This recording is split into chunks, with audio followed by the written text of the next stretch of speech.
This is the URT. You are the URT. Big up the URT. Smash a like for the URT. Subscribe to the URT. Big up, people. I hope you're all well. Yeah, we've not been live since Monday. We've been away, people. We've been away in Ireland, in Derry. Big up to the people of Derry. Lovely people, man. Big up. I've just finished the game watching Belgium versus Senegal. Senegal absolutely bottled it, man. Absolute bottle jobs, man. Absolute bottle jobs. They had 10 minutes plus in time to go in the game, and they effing bottled it. Absolutely bottled it. I'm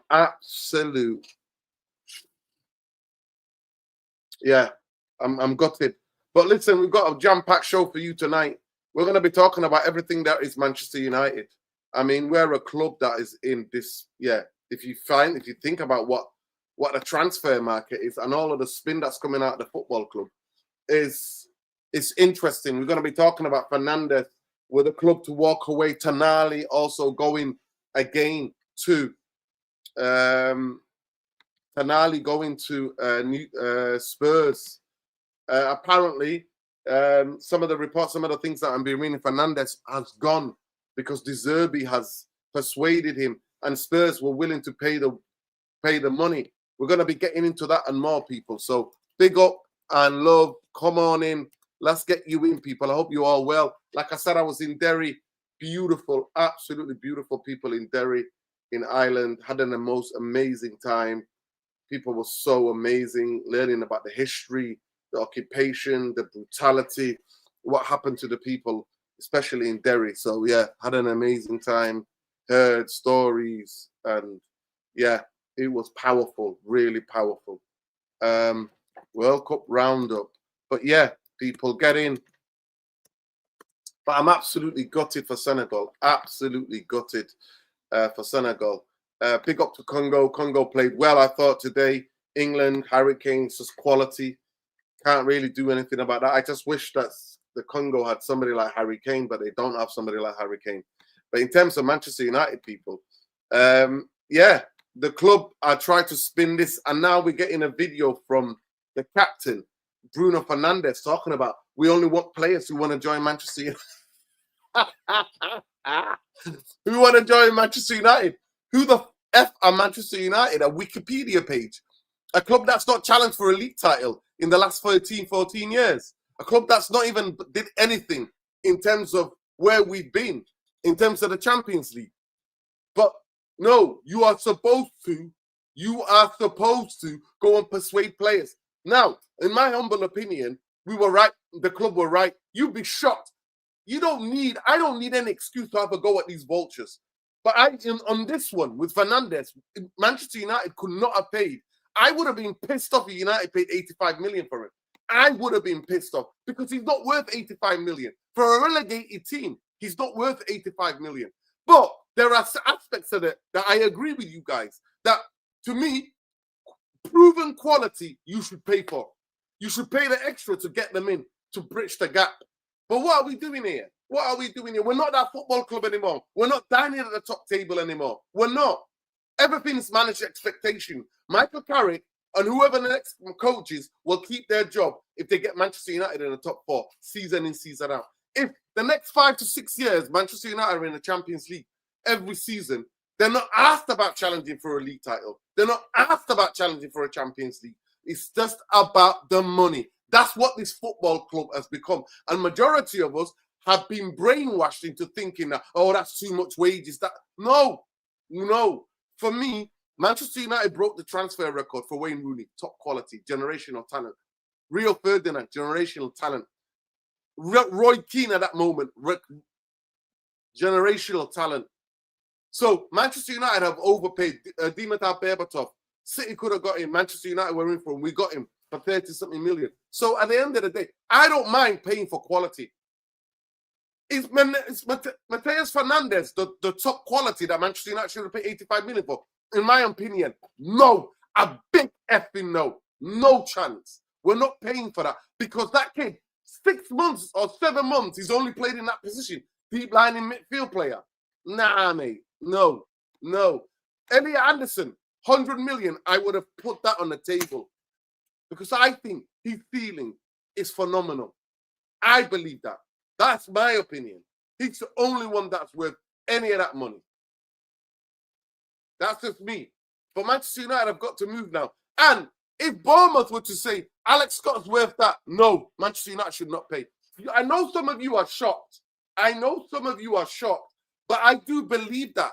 Because Alex Scott is not worth 80 million either. At the most, Alex Scott is worth 60 million. And I'm worried about his knee because he's had an ACL. And I'm worried he's had injuries. So I'm worried about those things. And plus the fact that did he play amazing on the Areola system? Is that what made him look amazing? Because coaches that are played very systemic, have that defined system of playing or way of playing, they make players look better than they are. Look at Carrick, who went from Bournemouth to Liverpool. That slow football of Slot died, killed him. Now, maybe next season on the Areola, he'll come back. It'll be high-octane football. So we've got a lot to talk about, people. We've got a lot to talk about. For me, I'm about paying for top quality. And yes, you could say top quality is also, it's objective.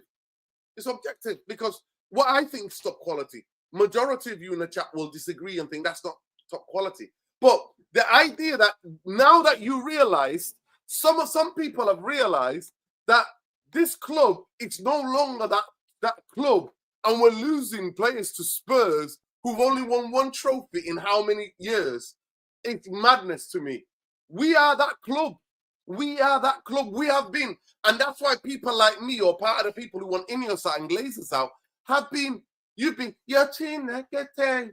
You're too negative. No, I'm trying to keep people like me, Jamie Wayne, like majority of you on this channel. I try to keep the standard. We're trying to keep the standard going. We are trying to keep the standards to what Manchester United were. But we will only go back to the top table if these vultures leave. If Ineos and Glazers F off, that's the only time we're going to go back to that top league. So that to go and be a football club that is defined by football other than finances, other than the debt that we're on, other than them taking the money out of the football club. That is what is going to happen, people. So at the end of the day, there are two things. Those of you are saying we're dead, we're this or that. I agree. We have been like that. Where have you been? Welcome to the breaking news. Breaking news. We're owned by vultures. We are owned by vultures who tell you, who are trying to remix it for you now. The same thing what Fergie used to say. There's no value in the market. There is good value in the market. There are top midfielders out there. You just got to go and pay for them. But do I think Fernanders was worth 85 million? No. Do I think Scott is worth 80 million? No. Not in my opinion. No. Do I think Elliot Anderson was worth 100 million? In my opinion, yes. In my humble opinion, yes. But to you, we human beings, football fans, we all see the things differently. We see things differently. But in terms of this club being a dead football club, boy, oh boy, where have you been? Where have you been? Where have you been? Where have you been? But like I said, big up to all the people at Derry, man. Had an amazing time in Derry, honestly. Irish people, man. Some of the most beautiful, welcoming people anywhere. Beautiful time. Beautiful time. Learned so much about the history. Went to free. You are now entering free Derry. I was there, man, walking around the boxside, went to the museum, had an amazing time. Like I said, in terms of the World Cup roundup, absolutely got it. Senegal deserved that. Lackadaisical football. 2-0 is the most dangerous result. Sorry, dangerous scoreline in football. 2-0 is the most dangerous scoreline in football. If you're not proactive, keeping the ball and going for the third, if you're trying to pass it around and waste time, you're getting absolutely bugged. Yeah, man. Listen, had an amazing time. Big up the Irish, man. Free Ireland, man. United Ireland. Free Ireland, man. Big up to all the people that we met out there. But I've been away. We had a very schedule where we were doing things every day, meeting people, going speaking to different people, what they're doing, the work that they're doing over there. It was amazing. And I just see Johnny come-latelys losing their fucking shit. Losing their shit. That is what's been happening. They're like, the club is this, the club is that, club is this, club is that. Yes, the club is dead, mate. The club is dead. Big up to Banks. He says Senegal, Congo eliminated. I'm depressed. Yeah, 100% we're depressed. Listen, Congo can be proud. Congo gave everything they got. And I'm so happy, Congo, because they play the way they wanted to play. Instead of just sitting back, defending in backs of four, they actually had to go at England. This hurricane quality and the England quality just told at the end. But Senegal, 2-0 up, 10 minutes to go, and they throw it away. Because they're too lackadaisical. They try to keep ball. Nah, go for their throats, man. Keep the intensity. Keep the ball up that pitch on the other side. But anyway, it is what it is. Yeah, big up to Jarvis. Hope you well, Jarvis. Yeah, the penalty was soft because I don't actually even think he sees the player. Tillemans is coming from behind. Lamine Camara is coming from behind him. He slides and then he gets in there in the last second. I think it was soft, but at the end of the day, they gave it. They gave it. It's what it is. It is what it is. It is what it is. But that's the lesson. The learning for Senegal is when you're 2-0 up, try to get a fucking third and kill the game. But they didn't. So all these people, for me, who are now bemoaning the club is the club. We were not that club. Where have you been? The question I ask is, where have you been for the past 10 to 13, 14 years? Where have you been? We are no longer that football club. And if he has to take Spurs, who nearly twice finished 17th, right? 17th, twice, right? Bullying us out of the market in terms of getting the players, then welcome. You now see the truth. Were people like us who are anti-Glazer, forever anti-Glazer out and Ineos out, welcome to the tent. Open arms. Talk to the bootlickers. Talk to the bootlickers. Do I believe you should pay for quality? Yes. Do I think you pay extra for the quality? Yes. Do I think in his development, Mateus Fernanders is worth 85 million? No. Not in a day, not in a hell, no effing way is he worth that. And I wish him luck, the kid. I don't wish bad on anybody. I wish him luck. But apparently, it was De Zerbi who was convincing him. De Zerbi was like, listen, you got to come here, mate. You've got to come here. De Zerbi is telling him, you've got to come here, mate. And De Zerbi's always done that. What's his name? Boateng, who played for AC Milan, Barcelona. You know, the German who Ghanaian heritage, played for Ghana in the World Cup. Prince Boateng. He talked about De Zerbi calling him and saying to him, listen, I'm going to turn you into one of the best players ever. One of the best players. I'm going to coach you. I'm going to teach you. And he talked about him. Check out interview. Just if you type into YouTube, Prince Boateng, De Zerbi, you'll listen to what he says. And that's what he does. He convinces people. But the most important, the crazy thing is that Spurs are willing to pay 85 million plus. So it is what it is. Yeah, De Zerbi gets on the phone, bro. Seriously, I'm not going to lie to you. You think I'm lying? Go on. Let me see if I can find it. Let me see if I can find it. Let me see. Wait there 1 second. Let me see if I can find it. Prince Boateng. Prince Boateng on De Zerbi. This is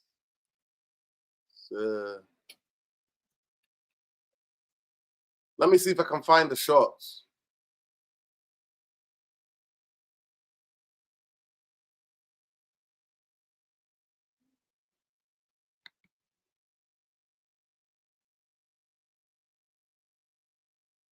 Yeah, I've got it here. Training ground, what this guy's like. He's always 150%. He has always fire. Like, let me just show you guys. If you think I'm what, let me just show you guys. Big up, people. Please smash the like, subscribe to the channel if you're not already subscribed. We've not been live for about 2 days, 2 nights. So we were away at work with work. Had an amazing time in Derry. Learned so much about the history. I'm just gonna show you this thing here now. So this is De Zerbi. Like, this is what Prince Boateng says about De Zerbi.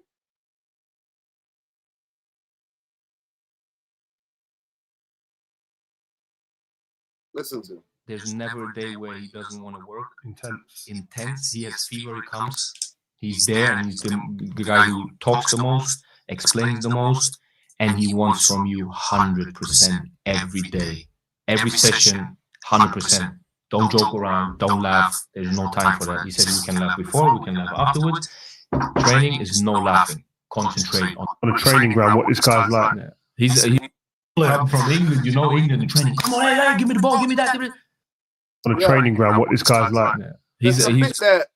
He was just talking about the way that he saw, but there was a way where he talks about him like him calling him on the phone.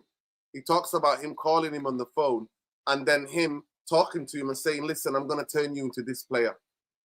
Yeah, you can find that. I think that might be in a longer interview, but I can't be asked to show that right now. But yeah, you can go and check that. And he's not the only one. He's not the only one. De Zerbi calls people.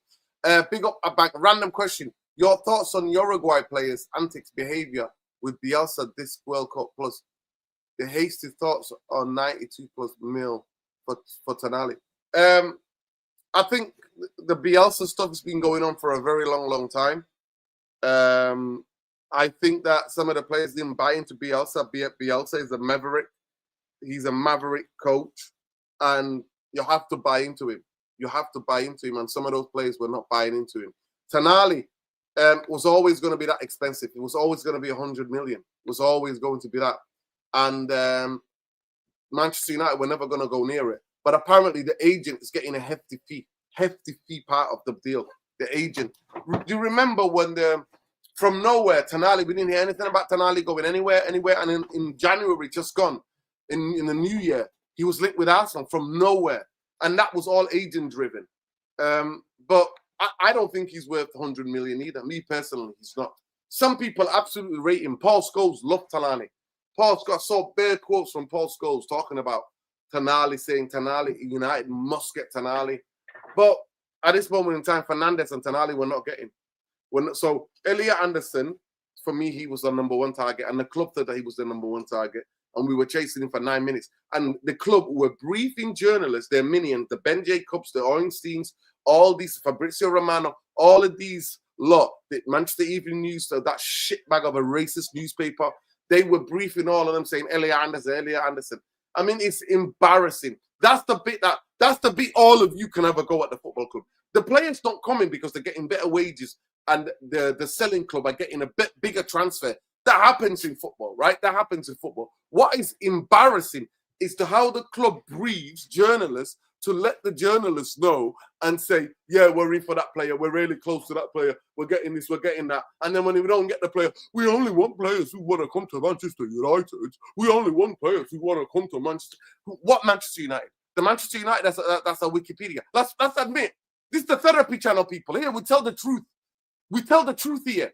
We're not that football club. You tell me the last time we sniffed a league title. We challenged for a league title. Tell me the last time Manchester United went anywhere near a league title or we made any gains towards semi-final of a Champions League. So we're not that football club anymore. We're not that football club anymore.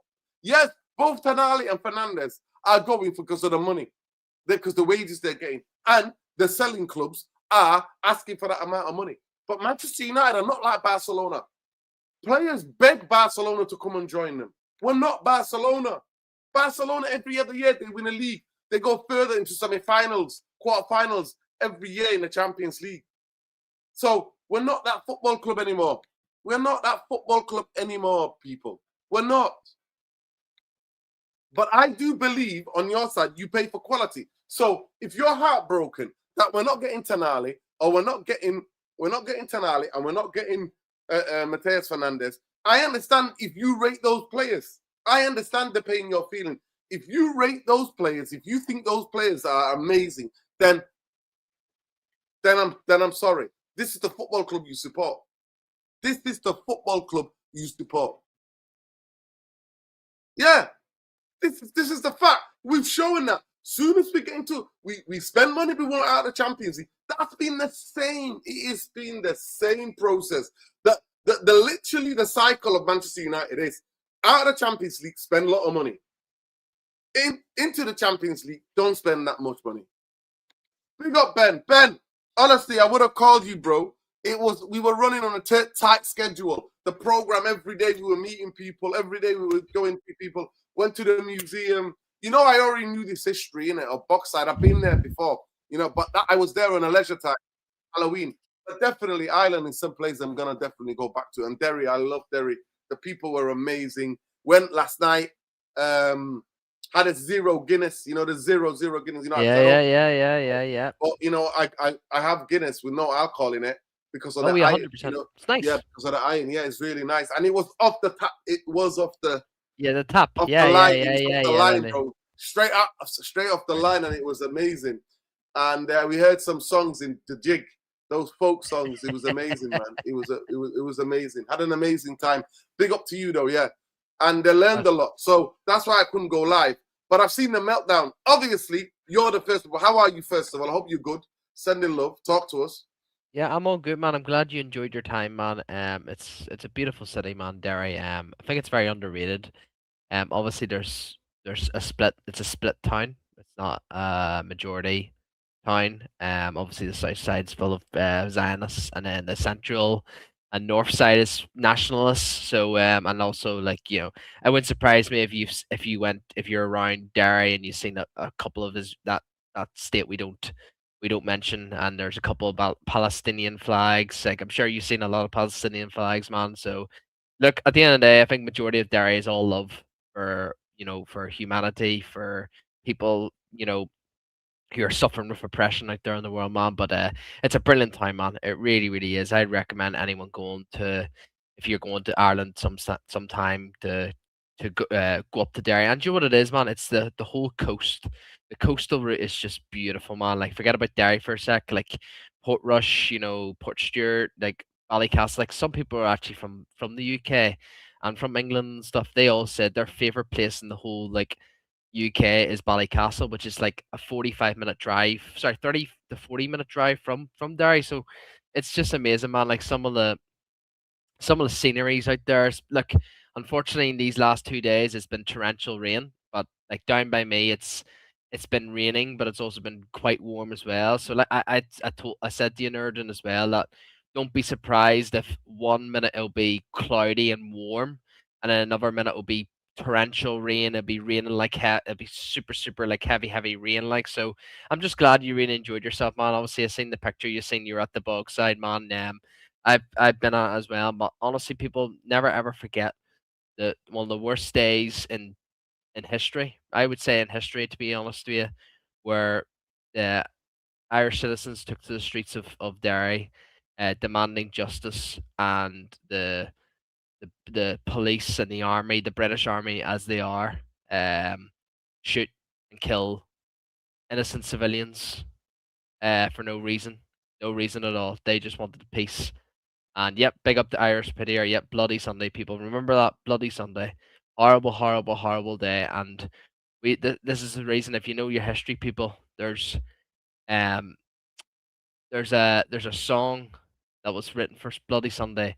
It's called "We Shall Overcome," and that song was always sang way before Bloody Sunday, and it was always sung after, man. So look, it's a beautiful place, but also at the same time, it's a lot of history, man. Like, a lot of bad things have happened in Derry in the last couple of decades, man. So I'm just glad you really enjoyed it, Nerd, and I'm glad, you know, your colleagues enjoyed it as well. And I'm glad you enjoyed is that your first time ever taking a Guinness Zero, Nerd? Or have you ever? No, okay. I'm glad you had that, man. It's nice. It is nice. Now, I'm more of a I would say I take more of the alcohol drink, the alcohol side of things. But No. So I drink Guinness, like, in terms of for the iron in it. You know, with no alcohol in it. 0 Guinness, yeah. Back in the day, 100%. like I would have it because of the iron. Because of the iron, especially when I played football, man. It was good to get a 0 Guinness. That's good. And what did your colleagues think? Did they enjoy themselves too? They had an amazing time. Yeah, we learned so much. We met a lot of people. We literally met people who've lost people on Bloody Sunday. Wow. Like, literally, we met the people. Yeah, we met the people. Solidarity and love to them, man. Honestly, it's hard, man. It's difficult when you especially when you watch the scenes back in the day. Like, it's dreadful, man. And, like, you know. Yeah, I mean, please. I knew about Bloody Sunday because I remember when I was there last time when I was there. I went to the big Halloween party. By the way, those of you who don't know, if you love Halloween, you've got to go to Derry. Oh, I met brilliant. people from Mexico, Brilliant place. people from Scandinavia, people from Canada, people from Spain. It was like people from all over the world there. Unbelievable. It's like the whole city dresses up. Yeah, big up France for the raid. Listen, let's get into it. Tonali's got signing for Spurs. Ben, you rate Tonali. You actually love Tonali. And the thing what I would try to remind people is that Manchester United are not that football club anymore. Now, if you rate Tonali and you're willing to pay for that money, I feel bad for you. But man, for me, in my humble opinion, you know I don't need any excuses to stick it to the Glazers and Ineos. But Mateus Fernandez has only been playing in midfield for 7 months for that. Deep line and midfield player. He's 21 years old. He's got a decent high ceiling, but he's not that guy for you to be paying 85 million for him. And I agree that Manchester United should not have paid for it. And I'm glad that we didn't. I'm glad that we didn't. I'm genuinely glad that we didn't. For me, that is also objective, innit? You rate Tonali. I've not watched enough of Tonali. But I know that the Tonali deal was a lot of it was agent driven, right? The agent, remember, out of the blue, we've not heard anything, Ben, about Tonali leaving Newcastle. And in January, boom, Arsenal linked to Tonali. And we're like, whoa, where did that come from? It's like, you know, when something random just comes out the blue and you're like, what's going on there? And then we find out, oh, the agent is pushing it. The agent is pushing it.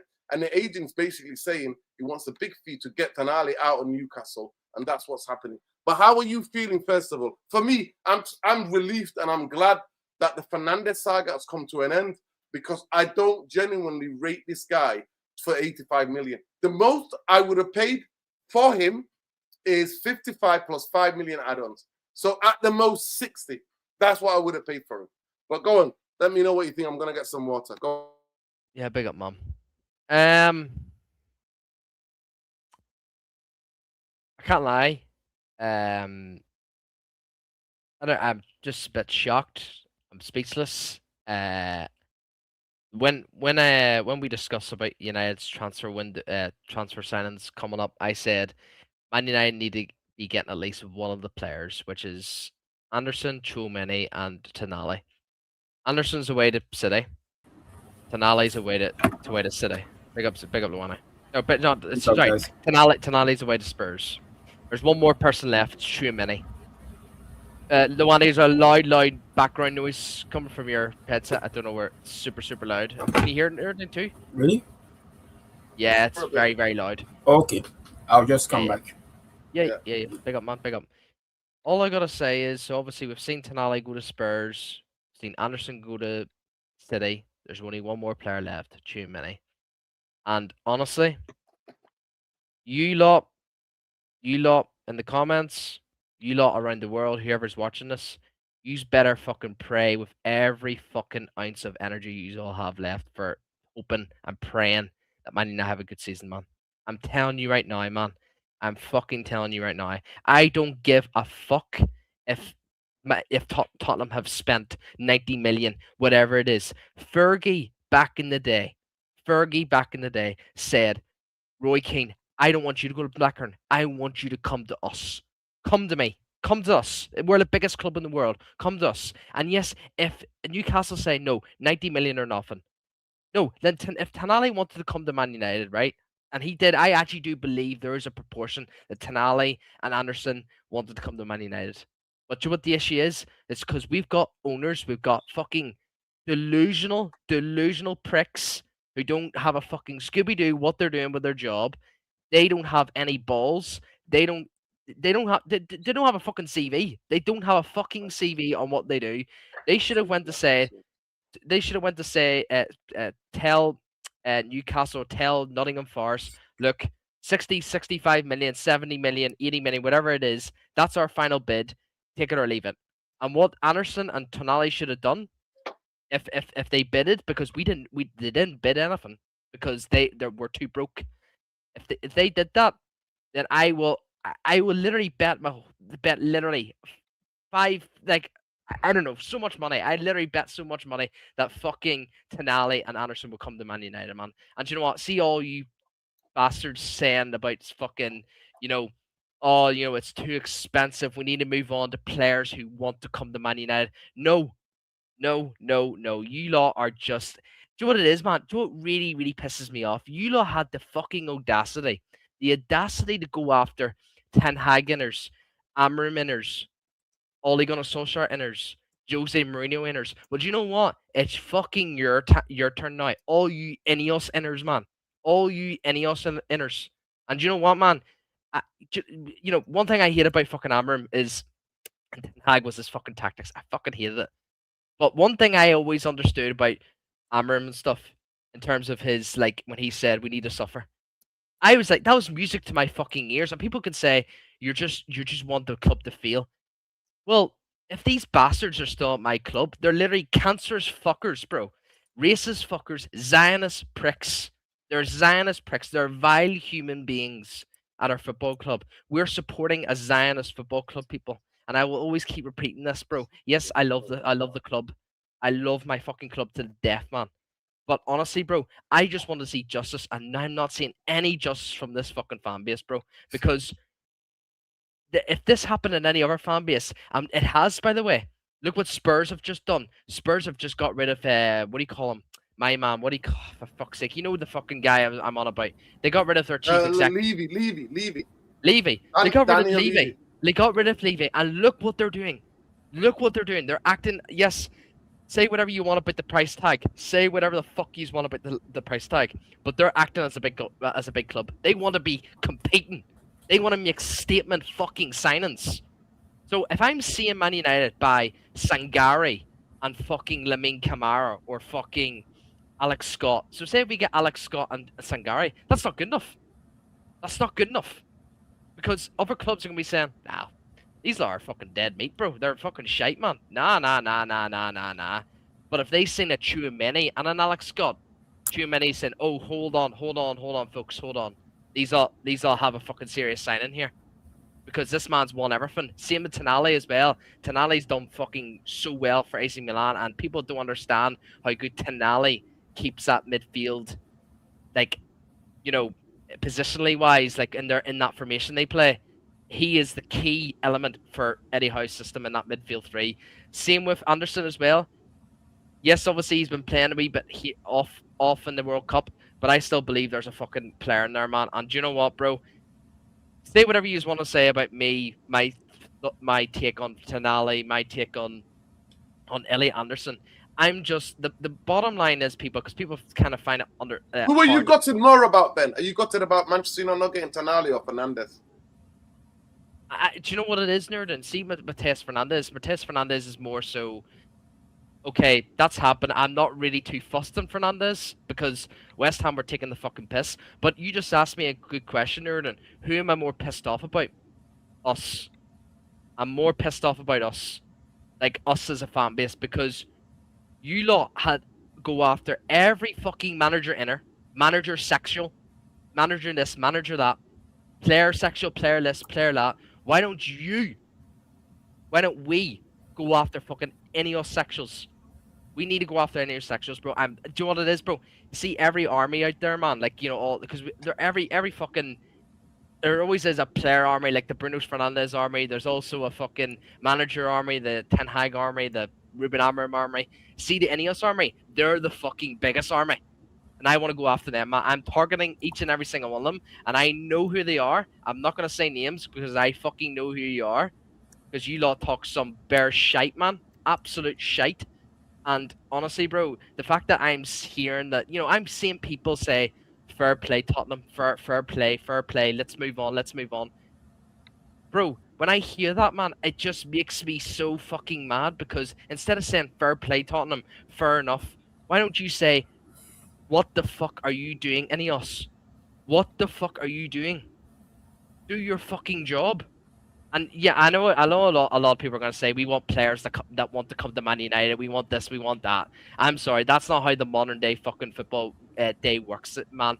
Honestly, City have signed players in the past. Liverpool signed players in the past that have bought players that didn't want to come to them, but they integrated into their system, and it just annoys me because we have to live with this. And I know, Nerdin, you're just saying to yourself, because you haven't really watched Tonali, but I know you're saying I don't really care about Tonali. But I'm sorry, Nerdin, if we don't get Tchouameni, if we don't get fucking Tchouameni, the last guy that can actually bring some hope to this midfield, we are fucking screwed, man. And I don't care if, like, this is not on Carrick, by the way, because obviously Carrick's just been left hung out to dry, just like Amarim did, just like Ten Hag did, just like all these other managers did. Hence why me and Jarvis were on this fucking show years, seasons after seasons after seasons, defending these managers because they haven't been backed.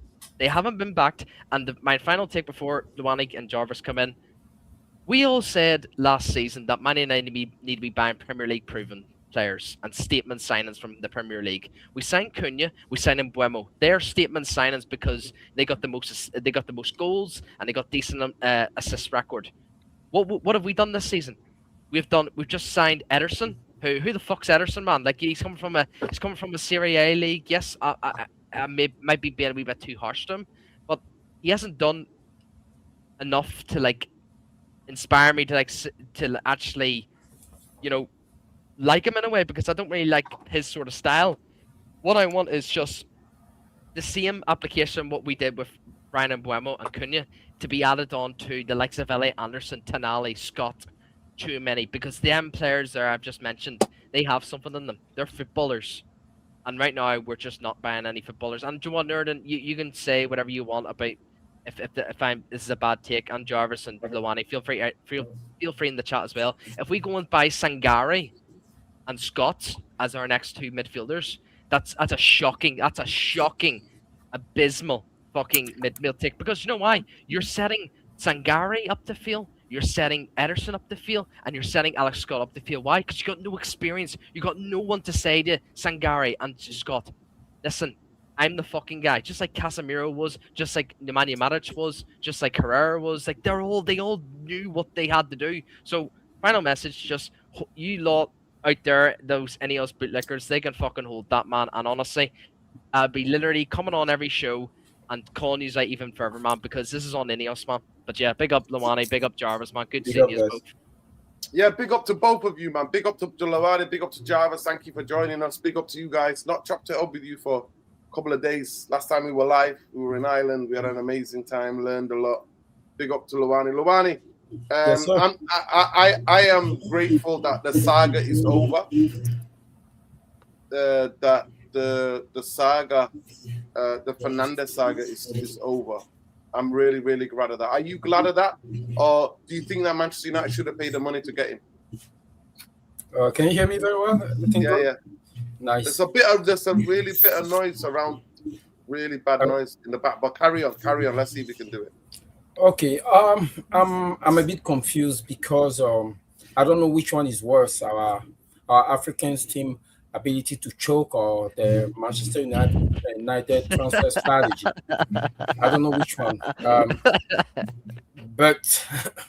But I would say I came on here to defend that strategy because I was holding a little bit of hope because of the way we finished the season. We finished the season quite well, and I thought that regardless of what happened, we can look positively into the season we will go. But it looked like we are the only people to believe that we cannot make any transfer during the World Cup because as far as we can see, Tottenham is doing business, City is doing business. So now I'm here trying to justify why it's calm waters on our side. But, it could also be the case that Tottenham, they were closer to hell than they flew closer to the sun. So they don't want to go back there again. So now they're making a several splash in the transfer window. But it doesn't necessarily guarantee, even if they improve the team, that it will translate into a better season. We've seen that with Liverpool, with everything they did last year, we still finish ahead of them. This is not me trying to defend the Glazer or their transfer policy. It's still worrying at this point in time that there's no charter coming out, especially fooling us with the speed with which they sign what's his name? Our first signing that we did. So I was under the impression that we're going to build that this team really quick, but he went silent. That's fine, but I'll still hold my horses and hang to the positive, which is I believe that we need to build a team, and building a team doesn't necessarily mean that you go spend money on marquee players. This is clearly the case of Carrick not having a pool and De Zerbi having a pool, because clearly Tottenham is a shamble as an organization, as we are. But the appointment of De Zerbi is definitely making a difference in attracting players there. That is why some of us were so alarmed with the appointment of Carrick when we thought that it was too hasty, because we just didn't know that would translate into us having difficulty to sell our project to potential players. But again, maybe it's too early. Maybe they have things going on in the background and they're just keeping a lid on it. And we still have to hold hope and wait and see what happens after the World Cup. Yeah, big up. Jarvis, give us your 2 pence. Should Manchester United have paid 85 million to get Mateus Fernanders? Big up to you. First of all, woof. Woof. Woo. Woof. Woof. Woo. It is what it is. Big up to you lot. You did it last night the hard way. I thought it was a really good game. At times, I thought Ivory Coast could have done more. But, yeah, the two of the teams, to me, the 2 best African teams are out of the competition already. They're dropping like flies, dropping like Manchester United. Luwani made that. The Manchester, dropping like Manchester United when it comes to midfielders. How are you, first of all? How's the state of the Brazil game? You beat them before, you know what I mean? You did it in 98, so you can do it again. How's the nation? Is everybody excited in Norway? Everybody is excited, and it was a pretty damn good night yesterday. We are through to the last 16, and the last 8 now. So we are up against Brazil, Norway, and it will be a good game. But I don't think Norway impressed me against Ivory Coast. I think Ivory Coast was as good as we were, and the game could have ended both ways. We had Haaland scoring that goal. So again, it is what it is. But one thing I take from that game is actually we are screaming for midfielders. So I don't know if you guys checked out the midfield maestro from Bodø/Glimt, Patrick Berg. He was effing brilliant in that game. So again, he's out there for grabs, and he's probably just like 5 or 10 million. You can get him. So, yeah. How old is he, Jarvis? He's recently filled 28, so he's not in the Ineos bracket. We know our strategy. He's in his prime, though. He's in his prime. He's in his prime. We took Bodø/Glimt deep in the Champions League, and now he's doing it with Norway. 2 assists so far. The run. I mean, Sangara, the Forest player, was tired, but the run was amazing. But Jarvis, give me your 2 pence. Would you have paid, if you were Manchester United, would you have paid 85 million for Mateus Fernanders, for a kid who's played deep line in midfielder for 7 months? I sat there the other night and we talked about the strategy, Noradin. And I think the strategy is out there. It's very clear what Man United are doing. I know it's Ineos, I know it's Glazers, but yet again, it's the strategy of Man United, and this is how we are working in this window. And I'm not shocked. This is just, I don't buy the argument that Mark Aldrich and all the people, all the pundits out there are totally shocked that United are not getting their targets, and we only targeted players that are fully committed to sign for us. I don't believe it. People so gotta stop pushing that narrative, Jarvis. Why? Well, people gotta wake up. Okay, just read in between the lines. Why did we withdraw from the Donnarumma deal last summer? Because of wages. Why did we withdraw from the Baleba deal last summer?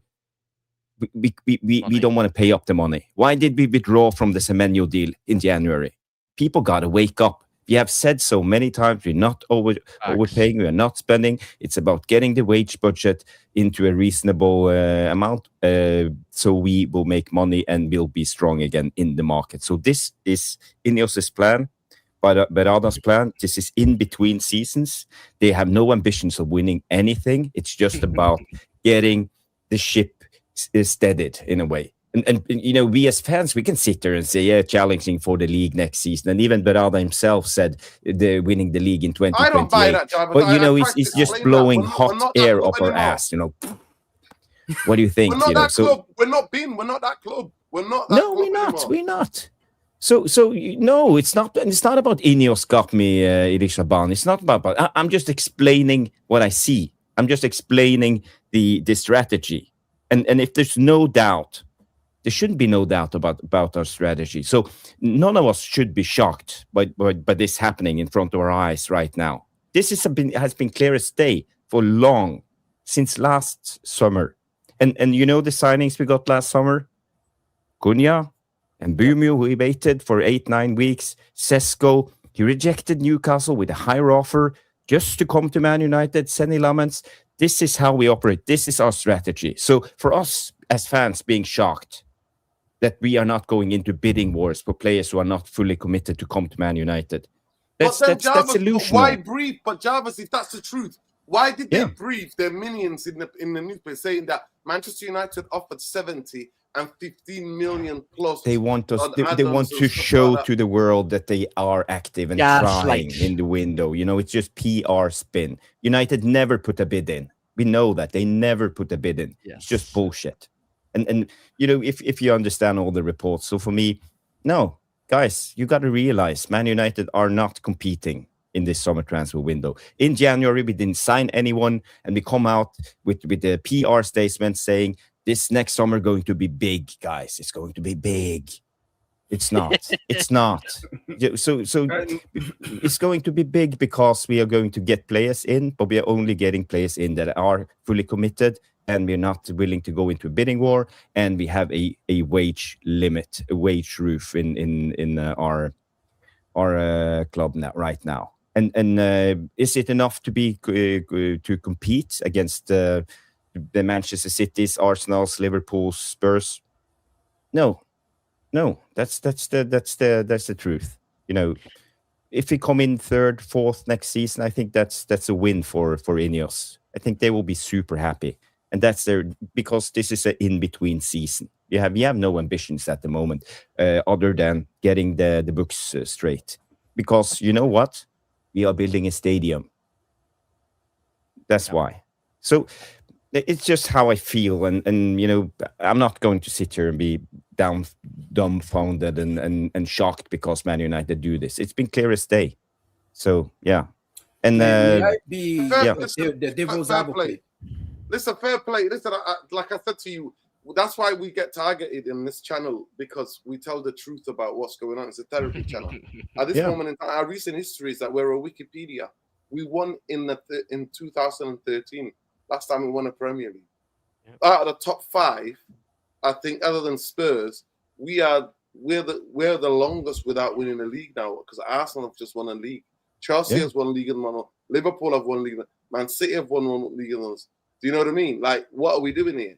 So at the end of the day, it is what it is. You're missing. May I be the devil's advocate here in terms of our transfer strategy?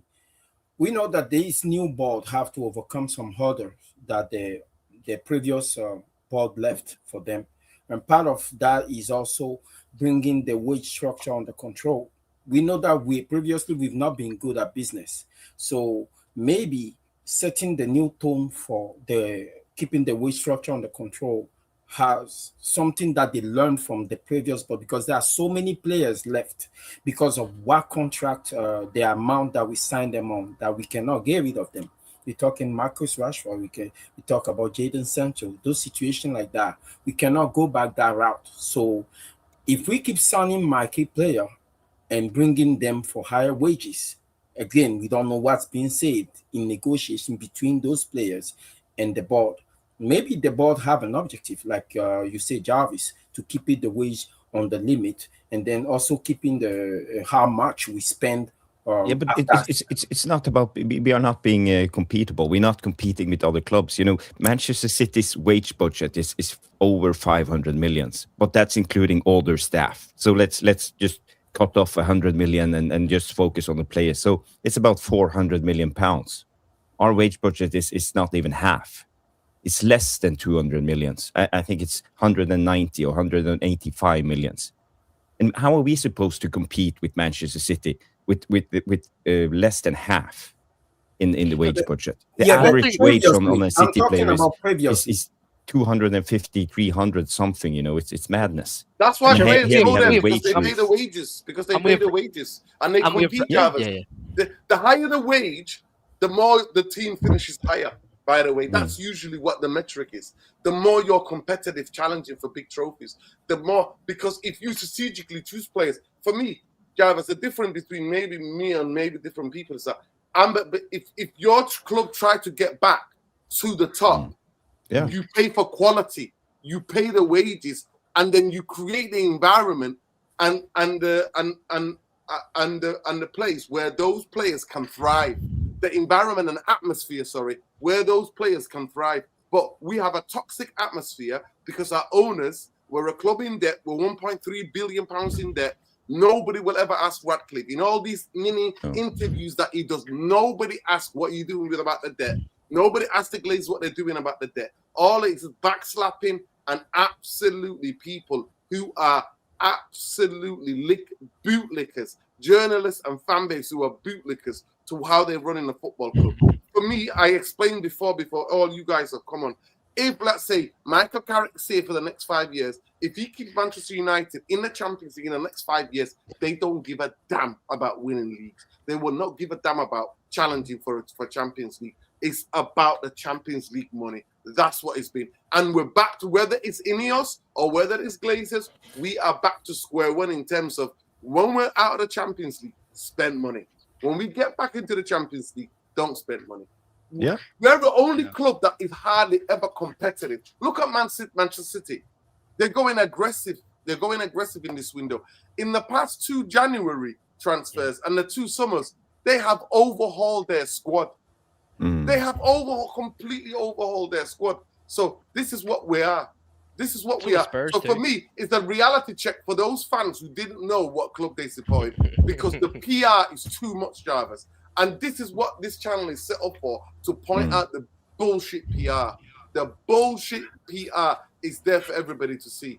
And at the end of the day, I've always said, I thought Wilcox, I think Wilcox. The reason why we're grasping to this bullshit, we persuaded Roy Keane. Do you not think Fergie went to people's houses? Like somebody was saying here. Fergie went to people's houses to persuade them, to say, look, this is the project. We've got no project. So what do? Oh, now all Manchester United fans have become financial experts. We've become financial experts. No, don't forget. I'll get Bengo and then Luani. Go ahead. Yeah, I think that, you know, you asked Jarvis and you asked all of us the question there. Then would you have spent? Right, forget about Matheus Fernandez. I think everyone in the chat and most of us in the panel are not too really annoyed about, you know, letting go of Matheus Fernandez. Obviously, West Ham are taking the fucking piss. They need their money because obviously they're relegated, and also there's something to do with London or some shit with tax and shit. But when it comes to like Tonali, I think the question and Anderson as well, we all want to know about Ineos is there a possibility that you, like Ineos, could have reduced the price tag from the player? And what I mean by that is, say if Ineos say, right, we'll pay 80 million for Tonali instead of 90 million, right? So if Newcastle came back and says, no, we are sticking to our guns and paying and demanding 95 British million pounds off you. So if Ineos then said, right, okay, if you're going to do that, what they should have done is they should have just, instead of, if Tonali realistically wanted to go to United and Seema Vanderson, we could have seen what they should have done is done. Was it Anthony that did the whole, like, he didn't train with the team anymore. You know, he didn't do this, didn't do that, and then eventually we sign him. Now we still sign him for 90 million British pounds, but the thing is, we had like, I mean, we could say all we want about Ineos, like, but we had freaking John Murta and Richard Arnold in the backroom staff. So I just think that should be the question there. The question should never be, should Man United have paid 85 million, 90 million for Tonali. It should have been, could Man United reduce the price tag from Tonali instead of like should Man United pay 90 million? Like that's just like a weird well, for most Ineos bootlickers, they'll all say no, we need to be signing players who are right for the club, youngsters and all that shit. And now we know people, by the way, and I said it to you, Nerdin, you said no, that he's going to be leaving, he's going to be gone. Rashford is coming fucking back, people. He is coming back after the fact that we missed out on Anderson, we missed out on Tonali, all these players. Rashford's here to stay. Do you know why? Because we haven't looked. I actually don't believe that, Ben. No, I actually think Rashford is not coming back. No, but we can agree to disagree. Yeah. Go ahead, Luwani, and then I'll Yes, you made a statement earlier. You said about that our wages, like a team that have higher wage should normally determine where you finish the position in the league. If that statement PSG is the correct, club with the highest wages, by the way. okay. If Overall. that statement is correct and very factually, no, that means but Luwani, I put the context into it. I said you provide the platform, the environment, and the atmosphere for players, top players, to thrive. So the structure is there, the support system is there. Then you pay the wages to the players. Then you give them platform to go and then perform. But if you don't have that, if you don't have the environment, the culture, if they're not going to be able to perform, it's going to be because they're not going to be cared. They're just getting paid. So that is the important context. But carry on. Yeah, but the platform you're talking about, the expertise, the platform, the environment, is what actually help balance the wage. Because after all, a football club is a business, right? Whether you want it or not, regardless of how much model we talk about. I'm sorry, Luwani, it's not business like mainstream business. Football business is totally different to all businesses. We have to make that clear. I agree with you. But regardless, right, we have been known, if we compare ourselves as a juggernaut to the other juggernaut in the world, we have been known that we are the one that get the worst return on investment on the money spent. And we have determined over the years that it's because that the structure that we have in place, exactly, the structure of Woodward and Myrtle, and we're not competent enough. They keep throwing money at the problem and they were not fixing it. Now we brought a structure that we call experts. Maybe the first step into how are they experts? But Barada is his first job as a CEO. He was CEO of City. My God. Wilcox has never been a director of football. He was a coach and then became a director for about 6-7 months or maybe a year at Southampton, and then we hire him. And now he's a director of sport, not football, a director. He's the boss of the transfers. Bell has to report to him. The recruitment team have to report to him. And then the news came out. He has final say. Where is his expertise? I'm sorry. I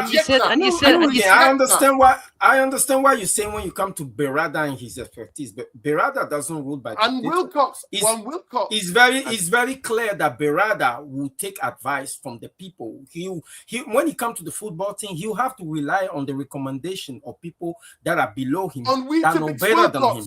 When we to pick Wilcox, who has zero expert, the reason why we signed, to me, the credit I'm giving the club for from last season, Luwani, is Stanley Laming. That's the only credit they get. The only credit that Ineos and this new former football club is Lenny Sammins. Sethko, everybody knew who he was, and he chose Manchester United when he came to Newcastle because they wanted something and Arsenal were not offering. So there was a fallout between his agent and Arsenal, because remember, he was going to Arsenal. And then Gyökeres was the guy who finally went to it. But Mateus Fernanders and Cunha both wanted to come to Manchester United, but carry on. And that's what we have to. Context is a must. Wilcox is not a director of sport. He has no expertise in that. He was a coach at Man City on the youth development. Then he got a chance in the championship, I want to repeat, for Southampton in the championship. Okay, you said context is the key, right? For a very short time. He was the director of football at Southampton, and we've given him the director of sport on Manchester United. He's the boss on the football inside. But can you? Okay, you said context is the key, right? My context is what? A new board just got appointed there 2 years into the job. we back into the Champions League, and we did it in a rather impressive way. Whether the fiasco that surrounded the firing of Amorim, the firing of Ten Hag, the firing of Amorim, the fact is that right now we are back in the Champions League, and we have some kind of glimmer of hope. So that's why I'm saying let's hold our horses. It haven't been fiasco all the way down. We are, we cannot give them credit for some things, and we cannot take credit away for things that they deserve credit for, and then give them credit for things that they do not deserve credit for yet. We need to wait and see how the season pan out. We are in a rebuild, and when you are in a rebuild, you have to be careful when you laying the foundation to rebuild the team. Luani, can you tell me what number rebuild are we in, please? Can you tell me what number is? What number I would say this is the very first year. Is it number 10? Is it number 11? Number one under the new board. Just wanted to check. Oh, number one under the new board. Carry on. 20 years. Number one under. Bring Jarvis in. Jarvis, go ahead. I need to gather my thoughts here. No. Yeah, well, in a way, I think I know what you're trying to say. You're trying to say patience and give them time. That's what you're trying to say. Yes. But they haven't deserved any time or patience. That's the thing. And I think a lot of the fans believe in this Ineos project, but they have only proven to us that they are penny pinching on every aspect. They are sacking people. They are raising the ticket prices, and basically they're panicking. They don't know what they're doing. The Ashford saga, the Ruben Amorim saga, the Ten Hag saga tells you all you need to know. The proof is in the pudding when it comes to these guys. The track record is terrible. So they have their backs against the wall. They have painted themselves into a corner. They spent all their money on Amorim and some stupid projects in the beginning, and it cost them a lot of money. And now they have pulled the emergency brake, and from the top, the Glazers and Sir Jim Ratcliffe is saying we're not spending any more money. We got to get the financial sheet in plus. I mean, we got to make money first. So this is where they are. Jarvis, every interview he's done just to support what you're saying. He says, is to make Manchester United profitable, not to win trophies. To make Manchester United profitable for fucking profitable. Who? Yeah. Who? Yeah. Who? It's a matter of definition, but for the owners, obviously, not for us fans.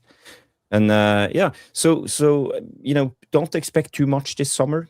I wouldn't be surprised if we sign Thunderbirds for 25 million. I would love that signing, by the way, but it's not the signing of ambition. It's a signing of bringing in a little bit of squad depth, to back up the big signing. And also we could end up with Mamadou Sangare, 50 million from RC Lens. But I don't see us going in for Tchouamemi, paying 80 to 90 million and wages of maybe 300k a week, because we have a limit on our wages. We offered City are linked with Camavinga as well. But go ahead. Yeah, yes, he's offered. He's offered from Real Madrid. Real Madrid is just putting his name out there, but I think it's agent driven. This is. And by the way, never know. You never know. But he's a talent. He was a talent at one point. He was good. It was palatable, but he gets injury prone and he's not at the best of time. Go ahead, Ben. I love to come back at Luani there. Luani, you kept saying that these people are competent. These people are competent. And Amorim's incompetent. He's an inexperienced coach. He's inexperienced. You kept saying, I want this guy gone, man. I want this guy gone. Bro, literally, Amorim's shoes are literally in the same shoes as Ineos, because these lot haven't got any experience at all in their fucking job. So I don't understand this whole competence. You want to give them time. It's been 2 years, brother. Amorim and Ineos have Amorim had less time than Ineos, and yes, I know what you're gonna say. If you're feeling on the fucking football pitch, you deserve to be sacked, and rightly so. But these lot are feeling every season after fucking season after season. Like what Jarvis said, what have they done? What have they done? And I know what you're going to say. They've got us back in the Champions League, but I'm sorry. This is individual brilliance. This is what We our got back model into the is. Champions League because Model. we played one game a week. We Yes, had that and it's advantage. individual, but it's individual brilliance. We have had no tactics over the last decade. It's always been about individual brilliance, and no one wants to hear that. No one wants to hear that. When Jose was in charge, when Ollie was in charge, everyone was saying, "Oh, you know, he had tactics and all that shit. We can see what they're doing." Ten Hag as well. Like, yeah, obviously Ten Hag had tactics, but it wasn't great. But all of it was all individual brilliance. It was all individual brilliance. And like I said, man, you know, you can buy a Sangari, you can buy a fucking Kamara or whoever it is, or a Sanderberg, but it's going to be squad depth. It's not going to be players that are going to take us to the next level. And yes, obviously, I agree with the whole Tchouameni thing. Like, it's going to be difficult for them to spend that 85 million, 90 million to give them 300k a week, bro. But honestly, man, to see City go and spend that money, to see fucking Chelsea spend their money, to see Spurs spend their money, man, we're spending nothing, and yet we spent over 200 million on 3 forwards last season, which I just don't understand what their fucking plan is, what their path is. I just think what Nurden just said, it's all about finance. They just want to build as most profitable as they want to build up as just for this whole new stadium situation, because that's what their plan is. They want to build a new stadium, and then it's all about profitable coming into their fucking pockets, and that's it. But I just don't understand the whole, competent, how can they be competent, but Amram isn't explain what myself on that one, right? Competency is not only defined in the position of leadership by your ability to make perfect decisions all the time. Competency can be defined by your ability to recover when you make bad decisions. That's what I think they did.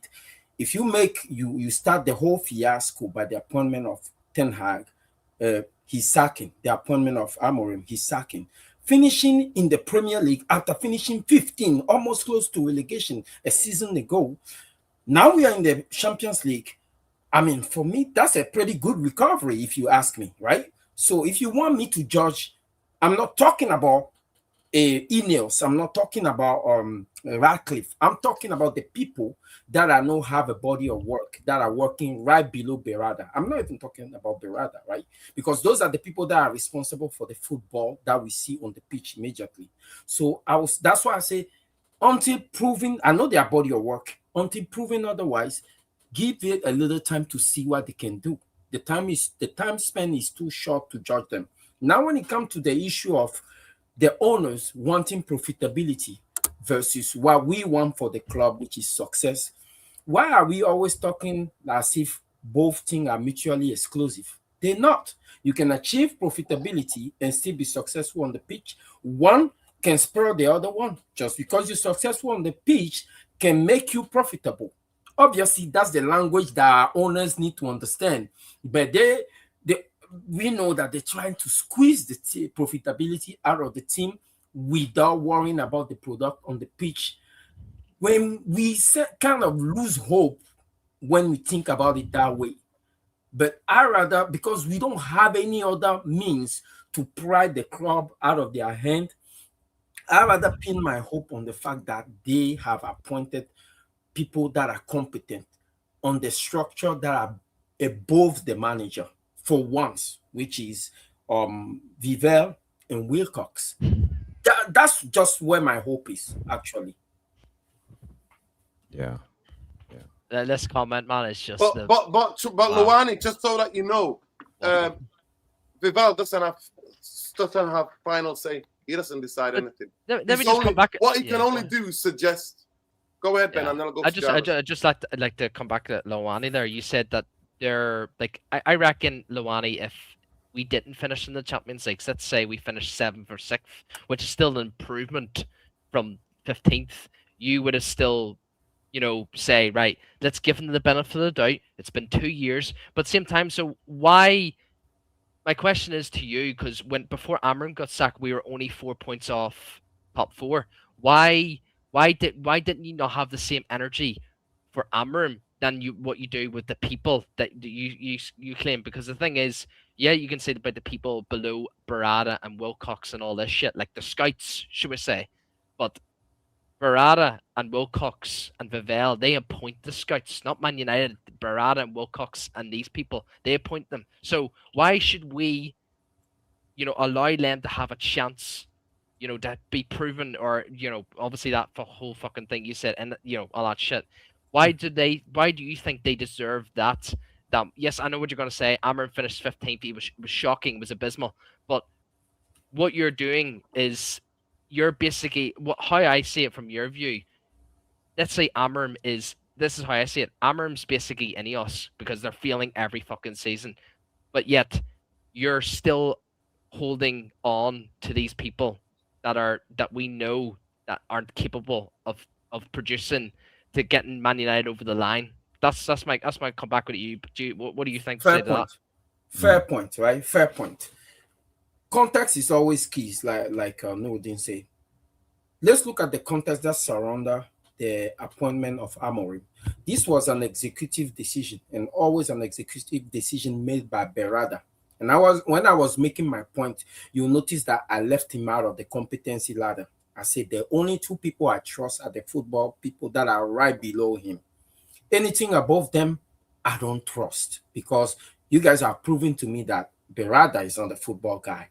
So when I look back at the decision that surrounded the appointment of Amorim, we know that it was a personal decision by Berada. He owned that mistake. And I came here and said that he should have been fired based on that alone. Yeah. So in the same way, I came here and I said that 1 month after the appointment of Amorim, I came here and said Amorim was not it. Because the performance, what we were seeing on the pitch, cannot mirror the result, even though we were getting the result. And no, that thing was not sustainable. So when it comes to this issue, I know it's a bit light for us because we have a board, we have an ownership that have proven to us that they are only geared to a profit, and we have somebody below them, Berada, that know nothing about football. Okay, I know it's light to only pin our hope on the manager, Vivell, and Wilcox, but that's all we got. What else?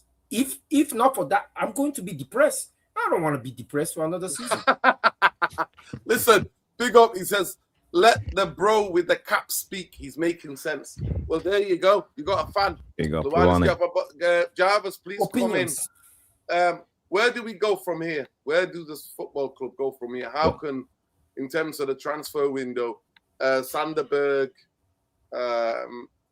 Tchouameni, like he said, maybe they won't pay. But then I can imagine them panicking, Jarvis. I can imagine them panicking because of the pressure, because of the fan base. They're charging more than ever. They are, they've sacked 500 people, working class people, who were not on a lot of money in and around Greater Manchester. And this is the plan to make the club profitable. But do you believe that they might panic and just try to go all in with Tchouameni? And is Tchouameni the answer, Jarvis, on a player profile? Is he the answer? I think we can say for certain that Man United won't panic. They will stick to their plan. If you go by the history of the club, last summer we were in the need of a midfielder. We went for Baleba, but we didn't sign the midfielder. But it was the reason why Ruben Amorim was desperate in January. He was going out directly into the throat of the owners, saying he wanted players, he needed backup, and they didn't. So what is certain is they will stick with their plan. They won't panic. Is it good or not? I don't know, but I'm not expecting us to go into panic mode. We're not doing the Anthony from Ajax deal anymore. We are not going for the Casemiro deal because we couldn't get Ten Hag and just splash the cash last minute. I think they are very stubborn. And the other day, this report came out from Sam C telling us a little bit about. So let me just bring this up for you guys so you can see the facts, what's going on. So revealed how Manchester United's recruitment department now works under Ineos. So almost every senior recruitment figure from 3 years ago has left the club. Jason Wilcox has the final authority when it comes to football recruitments.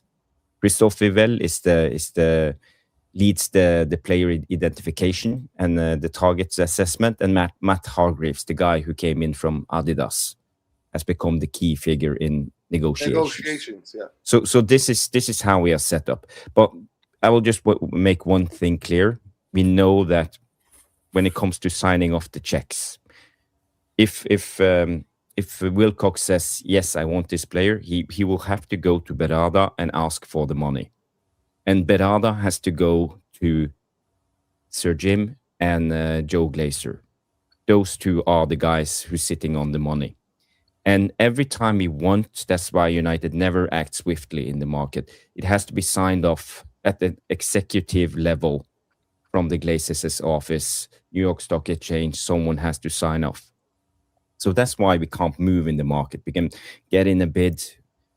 Berada asks for, I reckon he will cost 70 million. So, okay, you have access to 70 million. And suddenly the price is risen to 80 million. You have to do it all over again, because this is how we work as a club, because we are listed on the New York Stock Exchange.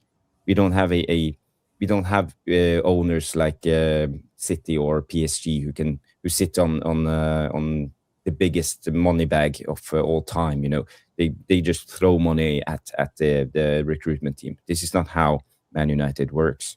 So it also holds us back because of the structure, and the New York Stock Exchange and Man United being there is not a good thing. So again, we can have the best footballing structure, but the guys who decides on the money sits on the top, and that's has always been holding us back forever.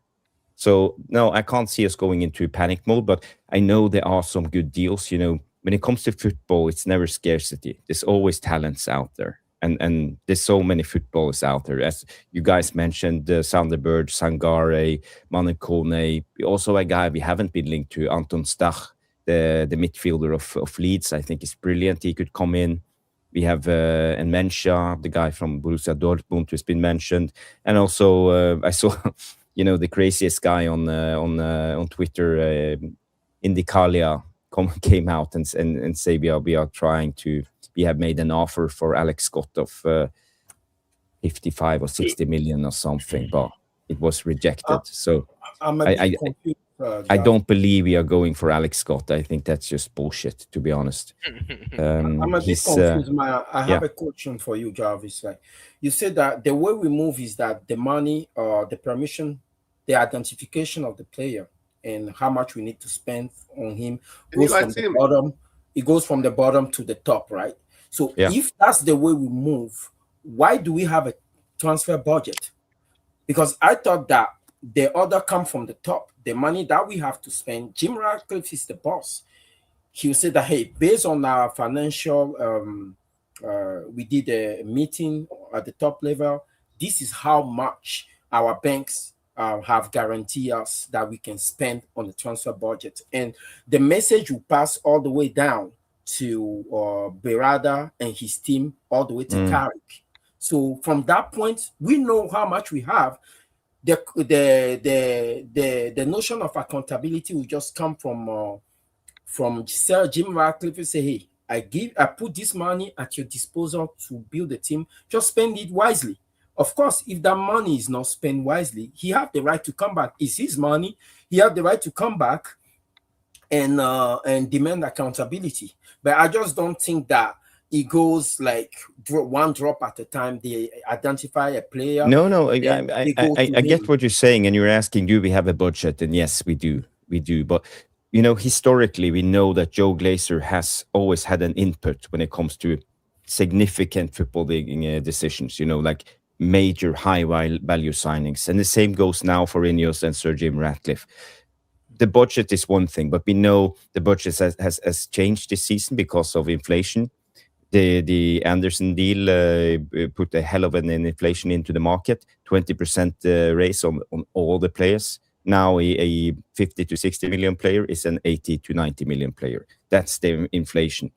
So again, the budget of let's say 200 million, it has shrunk by 20% right now. So we are operating on 20% less into the market. So Yeah. this is where we are struggling, and people got to realize this. So now they have to turn around, go to Berada. Berada has to go to the Glazers and Ineos and ask for more money. They have They to have bring money, the US. and they have to sign it off again, and they have to Yeah. be signed off at the top level.